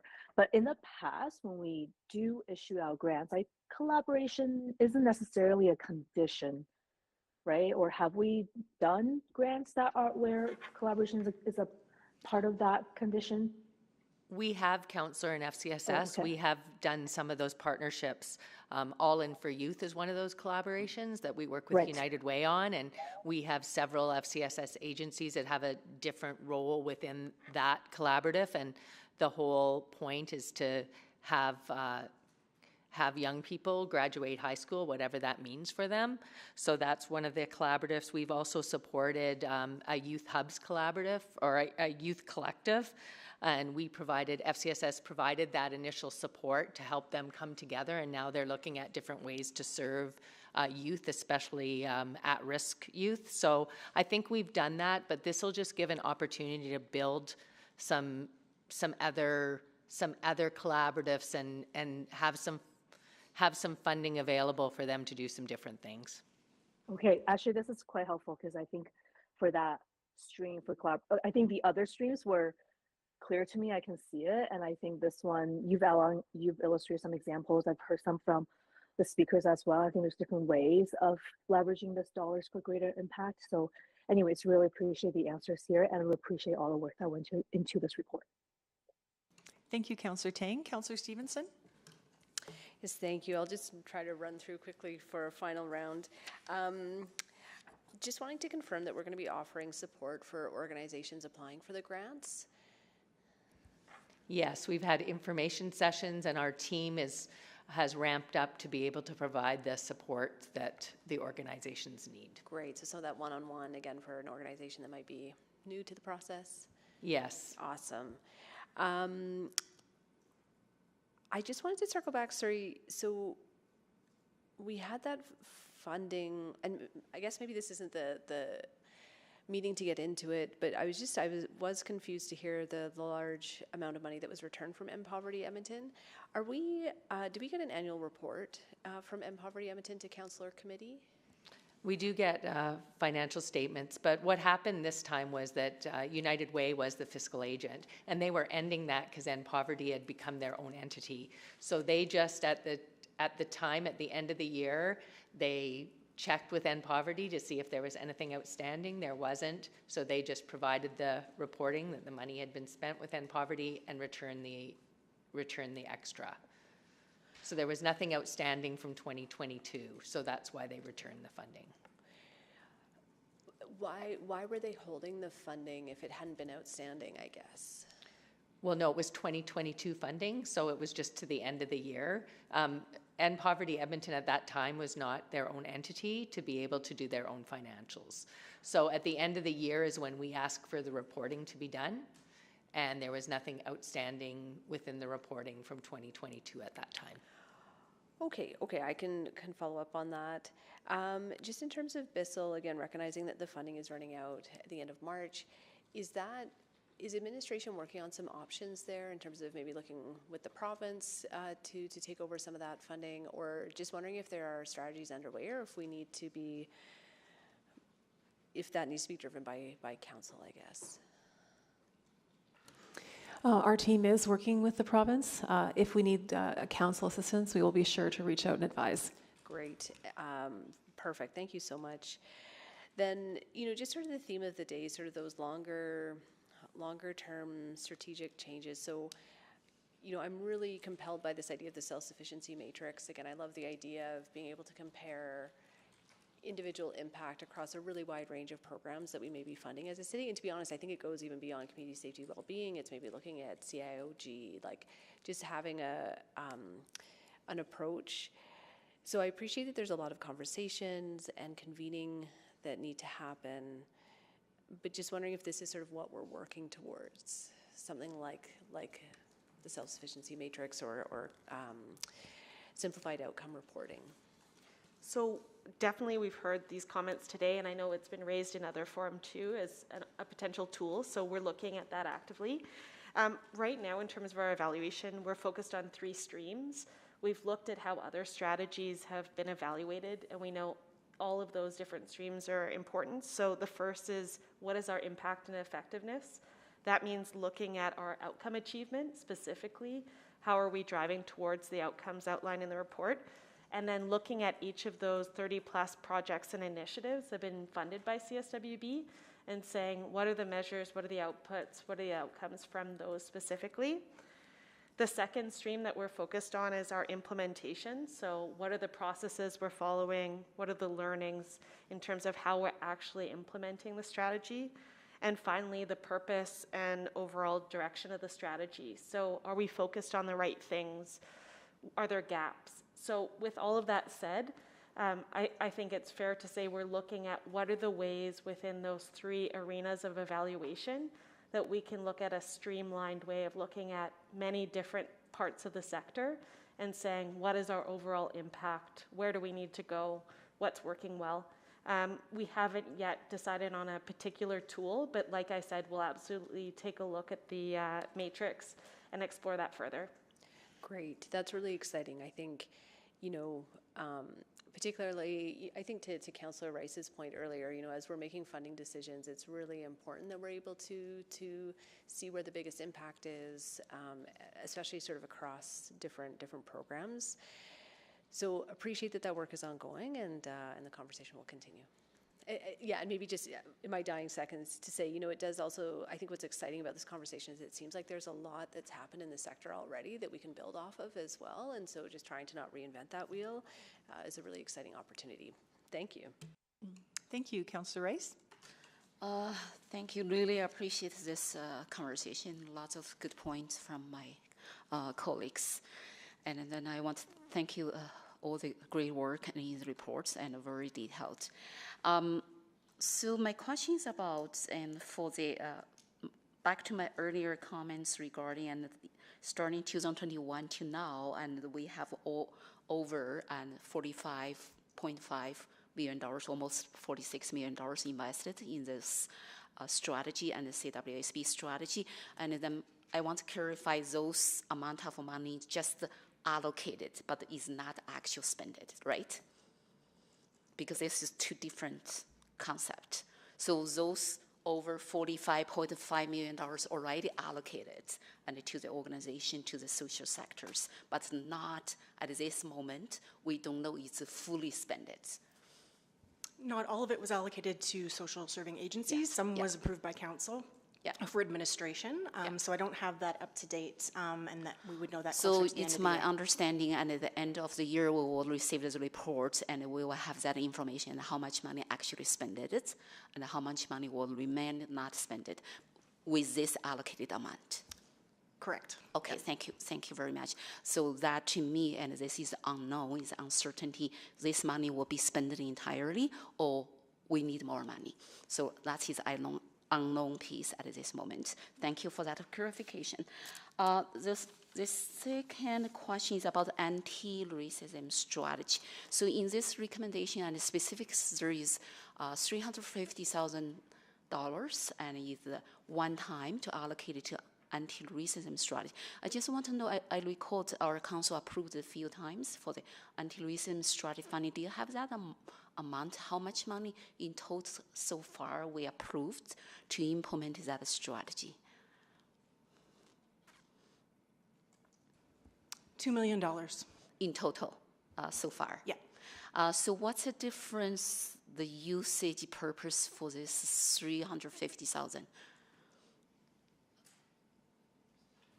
So that purpose is specifically for the collaboration line. We wanted to make sure that ethnocultural organizations could also make sure that they're getting funding for new partnership and exploration of collaboration. So that's how that funding is being used. We're using an equity-based approach and making sure that's earmarked within the collaboration line for those organizations.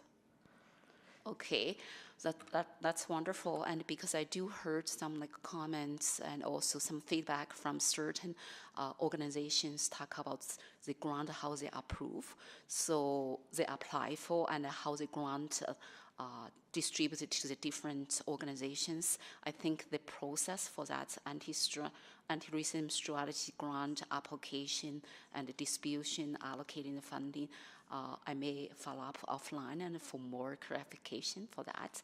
So I do have some wording from city administration to put on the floor for the motion. There's 3 parts, but I'm open and to my colleagues if you have any amendment or any thoughts on it. So the wording, so I'm waiting to city clerk to put on the floor for me to read that.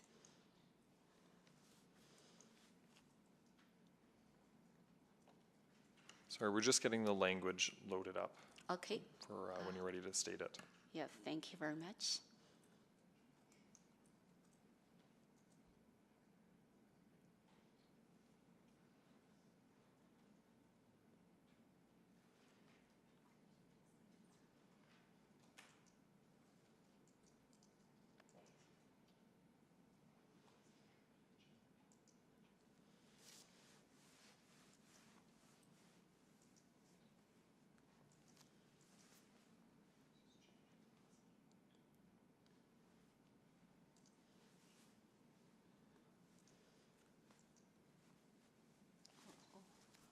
They should stop my time. Yeah, it's okay. Just go. Okay.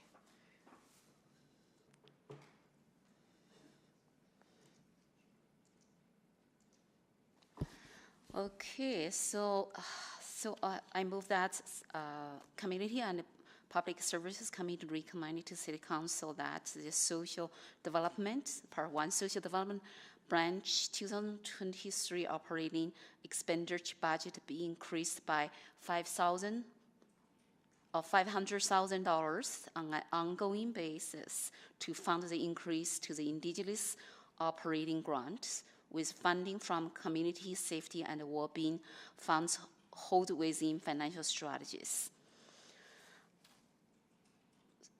So part 2, that's the remaining 2023 and CSWB funding of $4.313 million be returned to financial strategies and remain unallocated in order to generate surplus 2023 budget to partially offset the City of Edmonton projected 2023 tax-supported operating budget deficit. One-time anti-racism strategy funding of $350,000 will remain in the city manager's office and for supporting the anti-racism strategy. Thank you, Councillor Rice. Can we just change her time because she lost some time on the waiting for the wording. So would you like to introduce your motion? So I do believe support our community safety and well-being and strategy is extremely important, and no doubt for that at all. Based on today's conversations, there are some information I heard.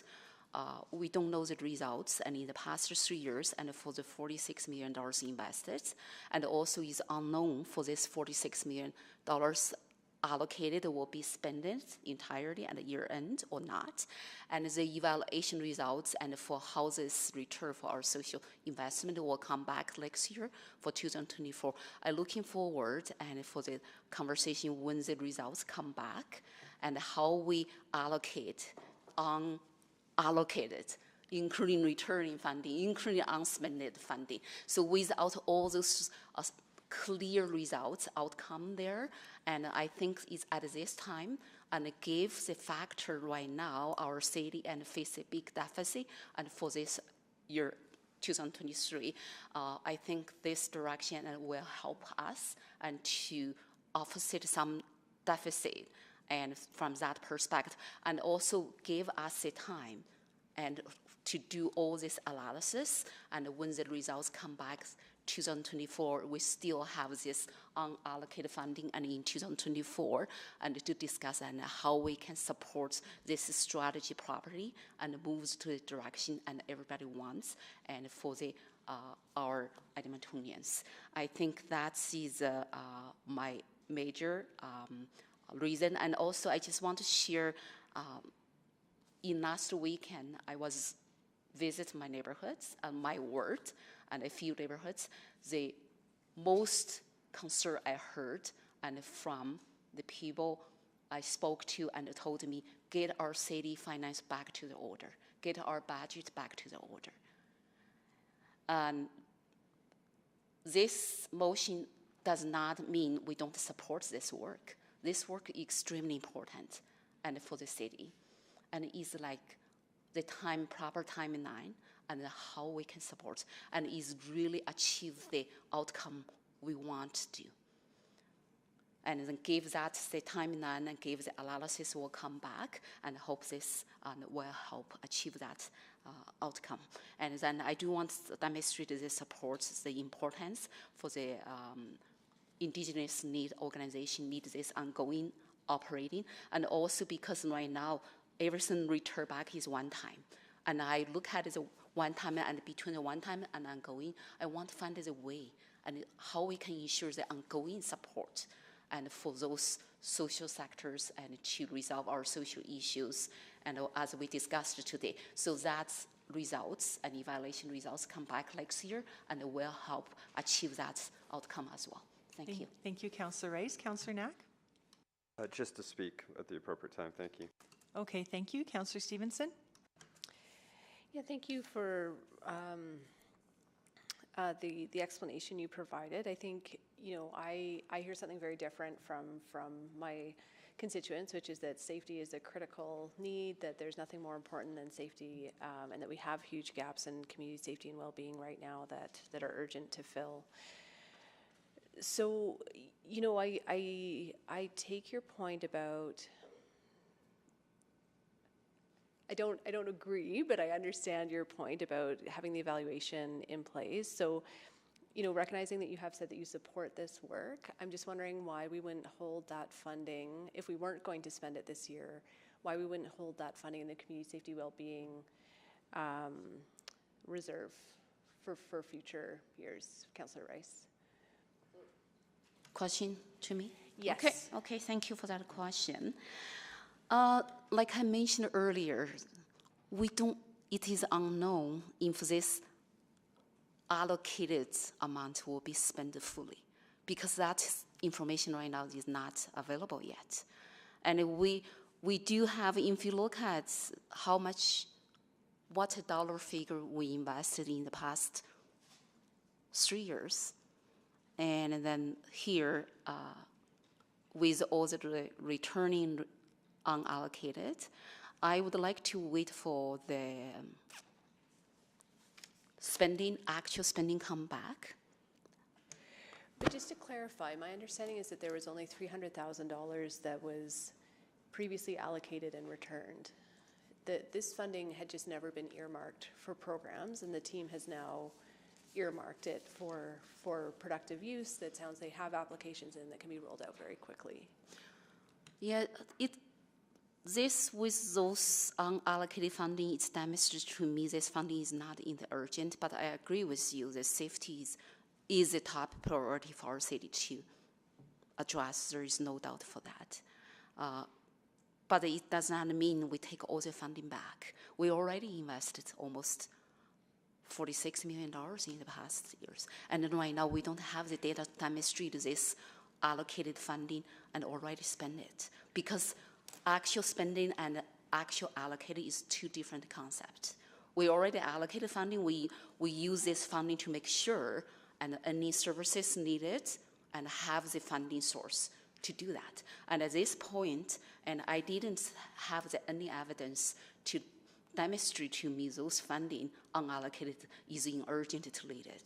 And because other funding already in place, and without the information says those funding we are short of, because right now I didn't get evidence we're short of funding. It's just say, oh, we do have those unallocated funding, let's spend it. And to me, is not enough evidence for me to spend that money. Okay, so I hear your point. For me, the evidence that I heard was that, for the FCSS, that $29 million was applied for, and only $16 million was able to be rolled out. So for me, that speaks to a $13 million gap that this funding can help to fill. So we look at a different angle. To me, like I have to repeat my point again. I have no problem, I can repeat. Allocated funding and then spending funding is two different concepts. We do have allocated $46 million in the past, but we do not have the data to demonstrate those $46 million will be fully spent. So that's my point, my fundamental point. And I guess I'm still not clear how this, if the issue is that we're worried the money isn't being spent, this leads to more money not being spent. Like if we're concerned about the strategy that administration is using to get the money out in community, I think that's valid. I've heard a very clear plan about how the money will be sent out into community, how it will be spent, what needs it will be meeting. So I'm not sure I follow that line. Yes, I heard the plan and for the how we spend the money. To me, how we spend the money and the plan is one piece, and also to reallocate unspent money, I need the results to demonstrate and those money be reallocated or be re-spent and will ensure the outcome be met. So to me, and then I think I look at multi-factors, not only one factor, but thank you for your questions. Sure. Thank you. Councillor Wright?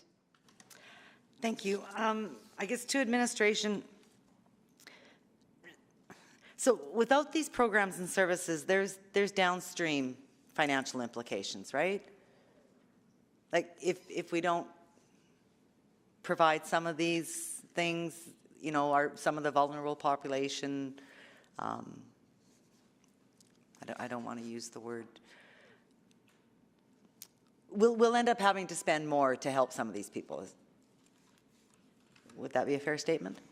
I think so, and we've heard from our partners that the need is really great right now, and so delaying further action, if we can take action, of course, will lead to more negative outcomes and less ability to help people who are struggling right now. Okay. And some of those negative outcomes, and I'm not saying all of them, could result in increase to to the crime prevention. I think how much did we spend on the Healthy Streets Operations Center?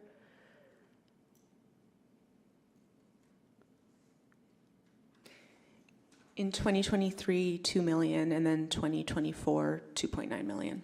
So almost the equivalent of what we're looking at right now.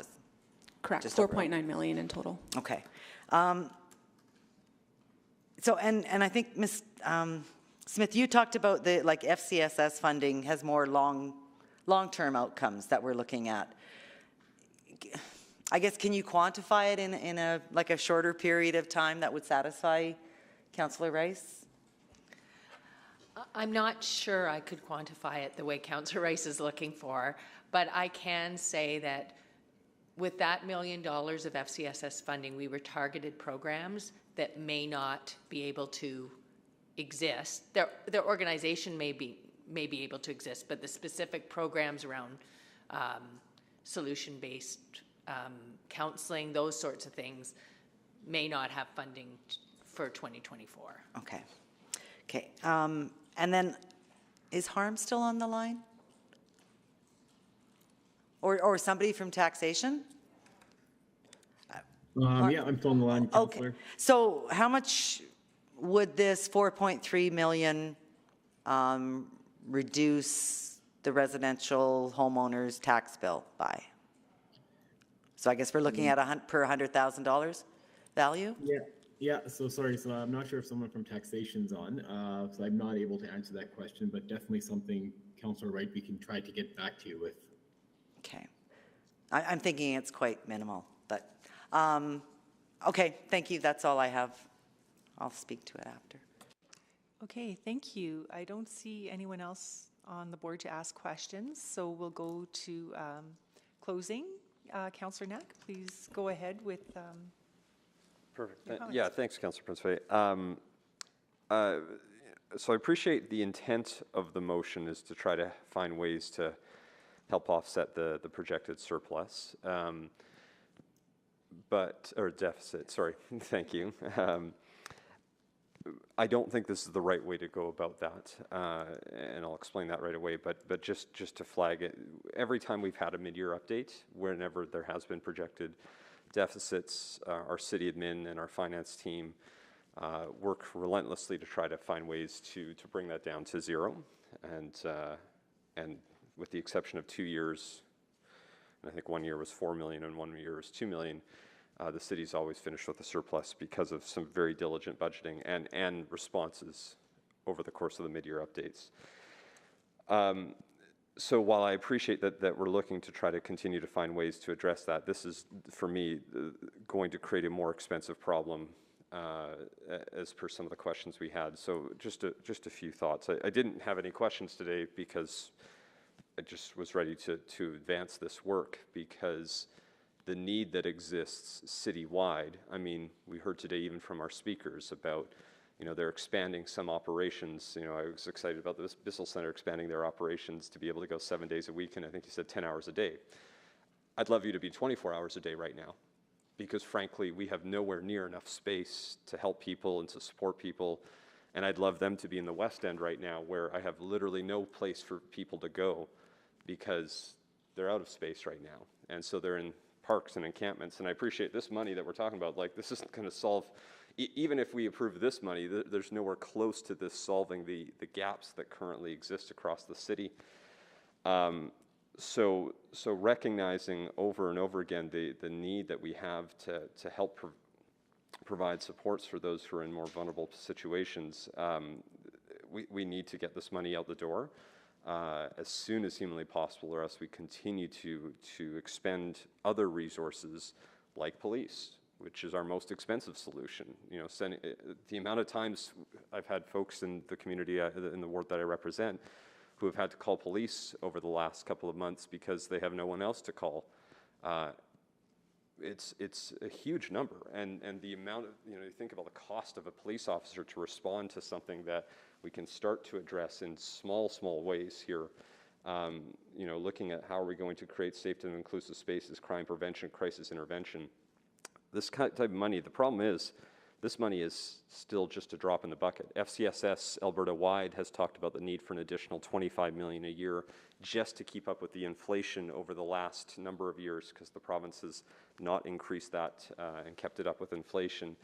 We heard about our $13 million shortfall that exists. I think about organizations in the ward that I represent, Terra Center, who has been wanting to do more programming for teen parents, but can't because there isn't enough money. I think about the West End Seniors Activity Center, who just got a cut in funding, not because, and I look at you not because you were trying to do anything, because you're trying to shift to prevention and trying to find the right things to do. And they had to cut 2 staff positions because they didn't get enough funding. This won't solve all of the problems. I mean, if I'm lucky, this might get Terra Center some additional funding. This might get West End Senior Center some additional funding for what they need to do. But it's still nowhere close to where we need to be.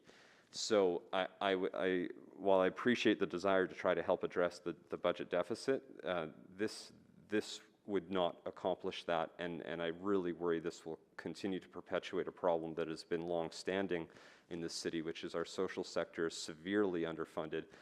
They could do so much more, and I appreciate through the discussion today that admin doesn't have the detailed list of outcomes yet in the results, because they're working on that.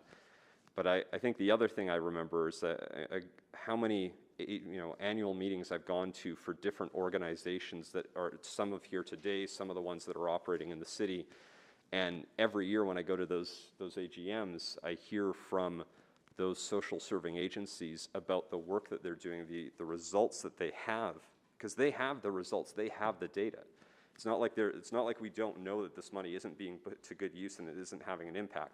Appreciate it's not in one combined single report of every single group that's doing that work, and you're working on trying to bring that forward.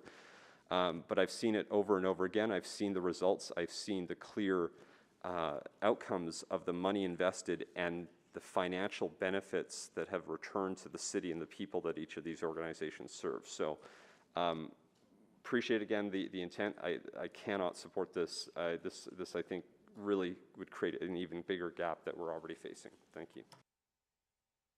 Thank you, Councillor Wright.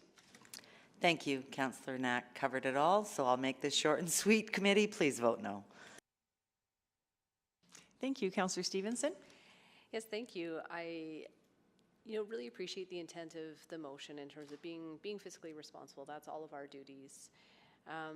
For me, fiscal responsibility is about investing in solutions that reduce our costs, both immediately and in the long term as well. We have in front of us a plan to get urgently needed funding out into the community, and the return on that investment, as Councillor Knack has mentioned, is captured in a dozen different annual reports that highlight the huge impact. And more anecdotally, just when we don't have these services, the impacts that it has on residents and businesses. That comes down to business impacts, that comes down to costs that residents are facing. So making this investment, again, I think is the most fiscally responsible action that we can take in terms of providing that long-term safety and wellness, which is foundational for our city. Thank you. Thank you, Councillor Paquette. Oh, thank you very much. What an interesting conversation this has been. Let me change my camera angle. No one wants to see up my nose. Well, someone might, but not many. Okay, so I understand where the impetus for this motion is coming from, in that everyone's feeling a pinch from inflation across the country, and we're looking for savings in every way we can and to be able to demonstrate to the public that we are looking for those savings. And we are already doing that. Yeah, there's a bit of a misconception, I think, that maybe our budget is not tight. Because we've heard that we've got a deficit coming up, but we know exactly why we have a deficit. We know exactly what the factors are, and this is just a natural part of a yearly budget on a municipal level, because we set our budgets in advance, and then unexpected things can happen over the course of the year. Last year we had a surplus in the multi-million, in the tens of millions of dollars. This year we've got a deficit. This is what happens. This is why we have a financial stabilization reserve, and because we know that that's how municipal budgets happen, because we can't go into deficit for operating the way that federal and provincial governments can. We always balance our books, point blank. Part of balancing the books is that we also have to engage in preventative actions. And I share many of the frustrations that probably Councillor Rice feels, and I know where those frustrations come from. Over the years, more and more federal and provincial responsibilities are being downloaded, have been downloaded onto municipalities across Canada. And in Alberta and in Edmonton, that is exactly the same. There's not an exception here. Who is responsible for shelters and shelter funding? The province. Who is responsible for housing? Primarily the province. Who canceled the National Housing Program? The federal government. All of these things are contributing to what we have right now. We live in Alberta, basically one of the most wealthiest provinces in Canada per capita, and really one of the wealthiest places on the face of the planet.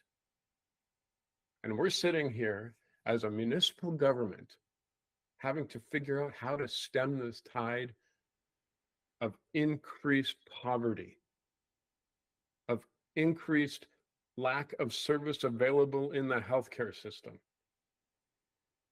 And we've got organizations who are dedicating, the people who run them and staff them, dedicating their lives to doing this job every single day, and faced with the fact that they never have enough to do the job.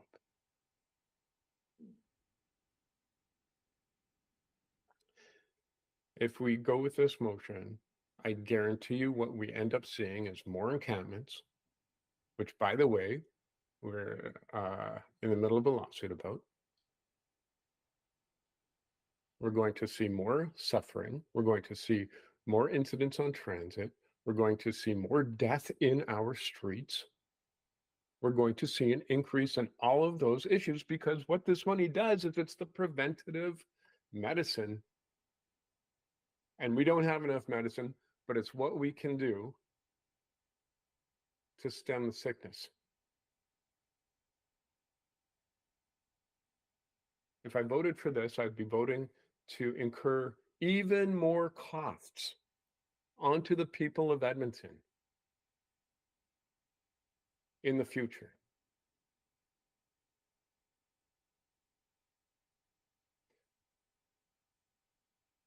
But I understand where it's coming from. I just think that we have to take a broader view of these things and understand that every decision has a consequence. Through the COVID budgets, we reduced our tax increases more than any other municipality in Canada. And when we did that, we provided savings for people, but we also ended up having an extremely constricted budget with even less ability to serve the public. And we are engaged in OP12, which continues that trend. We are in a process, essentially, of undercutting services while expecting more. We can't do that anymore. I draw the line, personally. Thank you, Madam Chair. Thank you, Councillor Paquette. Councillor Rice to close. Thank you very much and for today's conversation and discussion, and also the points and from my colleagues. And thank you for your understanding why this motion on the floor. But I do want to provide a few clarification and for misunderstanding for the intention of this motion. The first one, I do want to say social sectors and provide support to our Edmontonians' well-being. That's extremely important. We never discount that. I worked with across Alberta and many social services providers, community-based organizations. I know how hard their work are and how challenges they're facing, and from resources perspective and from also capacity perspective. I just want to put a point here. Social services work and then in our society over 100 years already. Is there any specific time in over 100 years and with $4 million we didn't provide it and create more cost, more problem? And is there any data can demonstrate that? And then even from today's public speakers told us the funding, and then from federal and provincial, like my colleague, Councillor Paquette mentioned, their primary responsibility, and then the funding level back to the level pro-COVID.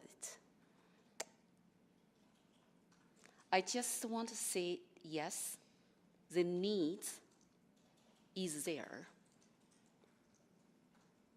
no doubt.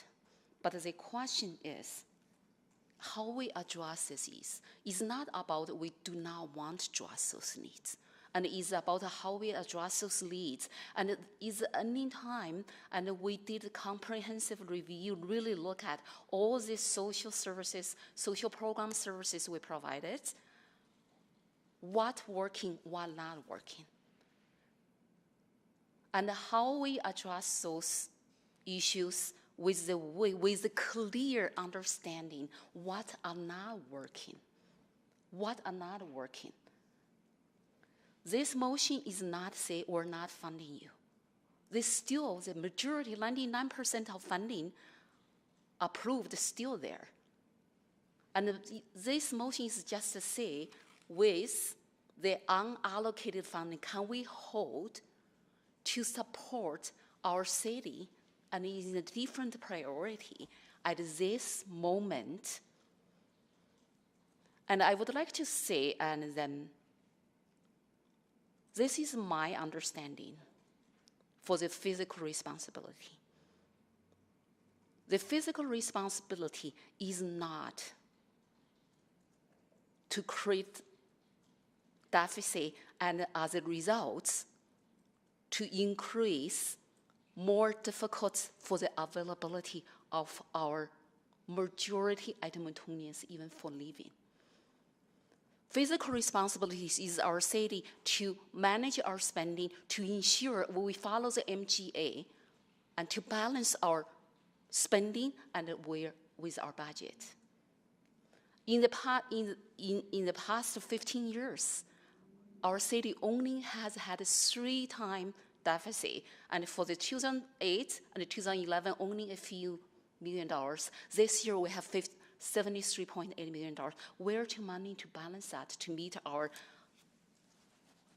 responsibility as required in MGA? This motion is not to create more problem for society. This motion actually bring everybody attention, say, let's look at our responsibility.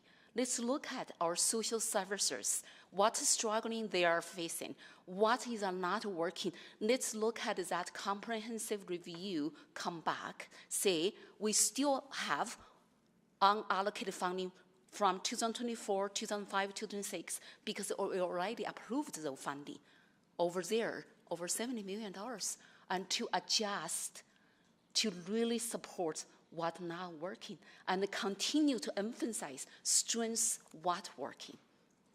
I think that, to me, is a responsibility we need to take. So I encourage my colleagues to support the motion. I know this motion will go to City Council. At least we should provide that opportunity and for all the council members and to vote on and to have that open discussion. Thank you very much. Thank you, Councillor Rice. Please vote.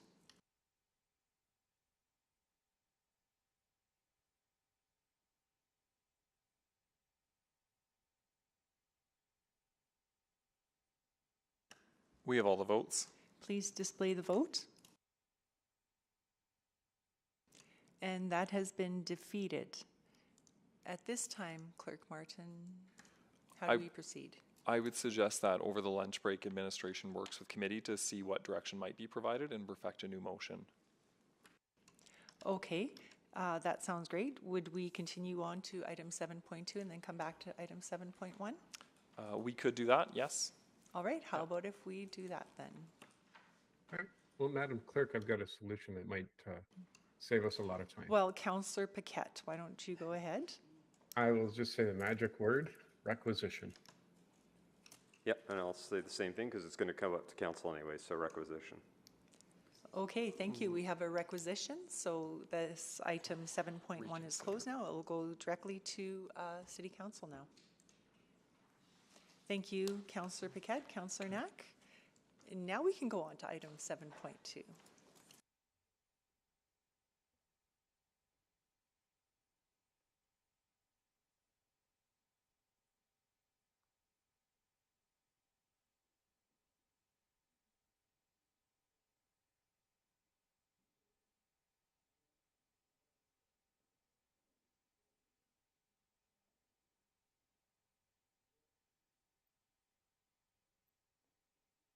Please, administration, if you're ready, please go ahead.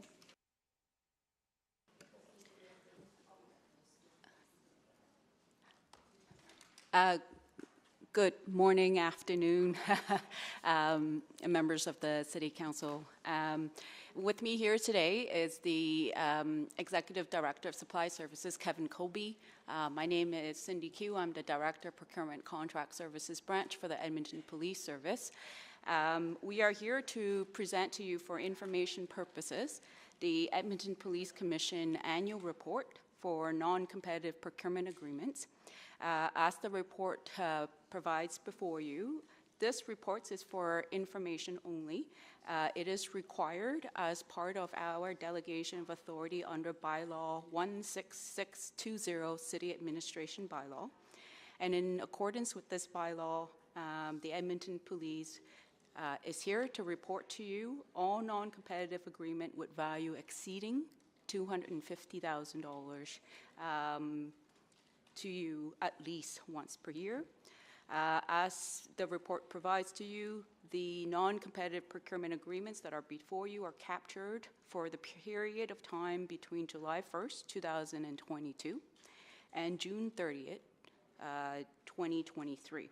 It excludes all contract previously before you, previously approved by the Police Commission and the City Council of this committee. We're here to take any questions that you have, so I'll turn it over to you. Thank you. Wonderful, thank you for that. Councillor Rice, you selected this item. Please go ahead. I just have a very quick question, and then I don't know if there are any administration. I'm online as well, or this question is only to the administration, or they're from? I think it might just be from the commission. This is coming directly from the commission. I don't think administration is a part of this. So this is as an application you have to do this annually, right? So you have to do that. And how will this requirement for you to do the annually? How will this information be used for what purpose? Why we need to do this annually? For what purpose? That's an excellent question, Councillor Rice. So this is the City of Edmonton Bylaw 16620. The provision that are set out specifically in the bylaw requires that we, the Edmonton Police Service, must come before you and provide you with this report for information purposes. This is as a result of the delegation of authority to the Commission and the Chief of Police to enter into procurement agreements, and therefore, from an accountability and responsibility perspective, we are required to appear before you to submit this report. So this is public information, everybody can see it? Yes, ma'am. Just only for information only? Yes, ma'am.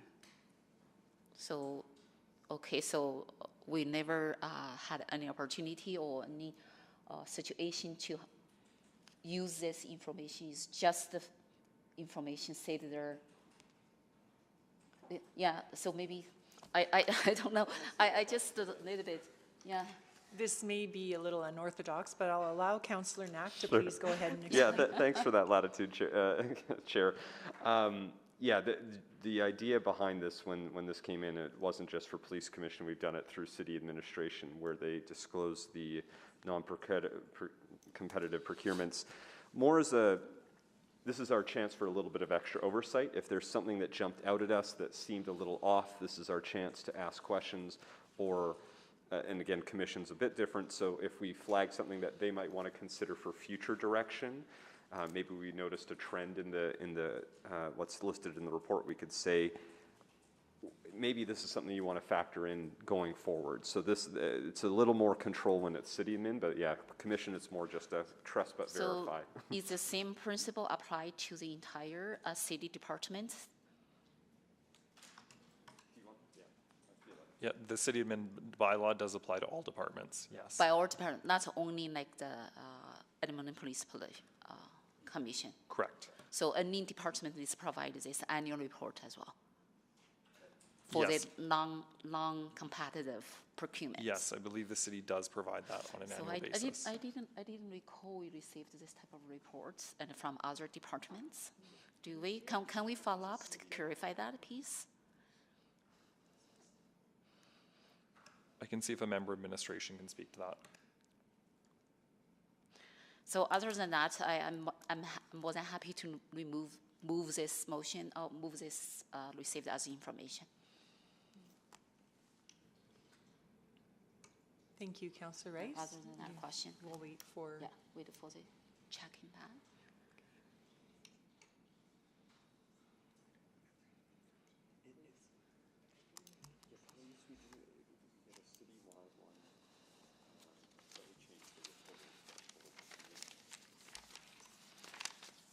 Yeah, so for city, and it would be helpful to know for all the city department, including city manager office, and then for any non-competitive procurement agreements or public information like Edmonton Police Commission. So I just want to confirm that piece. I'm trying to get someone from administration to speak to that. Okay.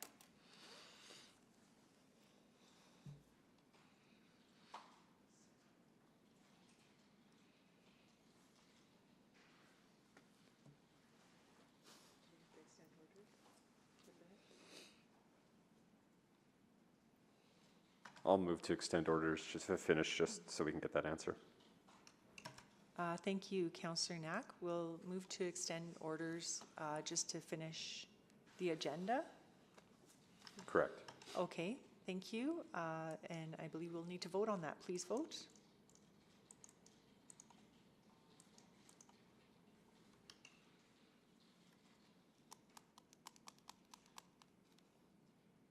We have all the votes. Please display the vote. And that has carried.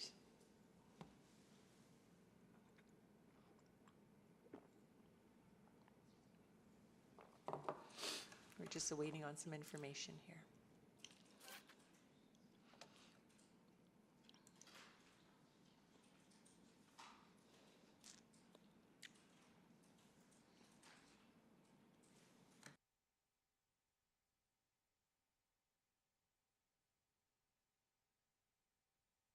Sorry, we're just trying to get a hold of someone. If not, and then I can get information offline as well.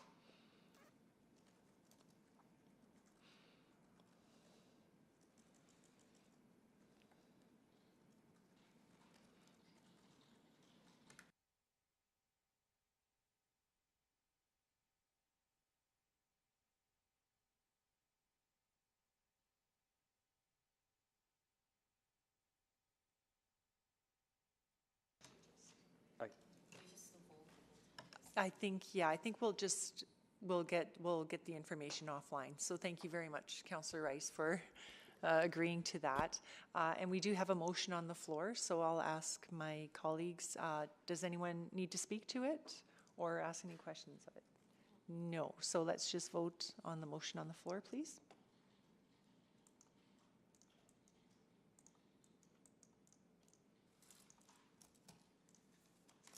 We have all the votes. Please display the vote. And that has carried. Thank you very much for joining us today. All right, item 7.2 is completed. Responses to councillor inquiries, none. Private reports, none. Motions pending, none. Notices of motion and motions without customary notice, none. We are adjourned at 12:02. Thank you, everyone.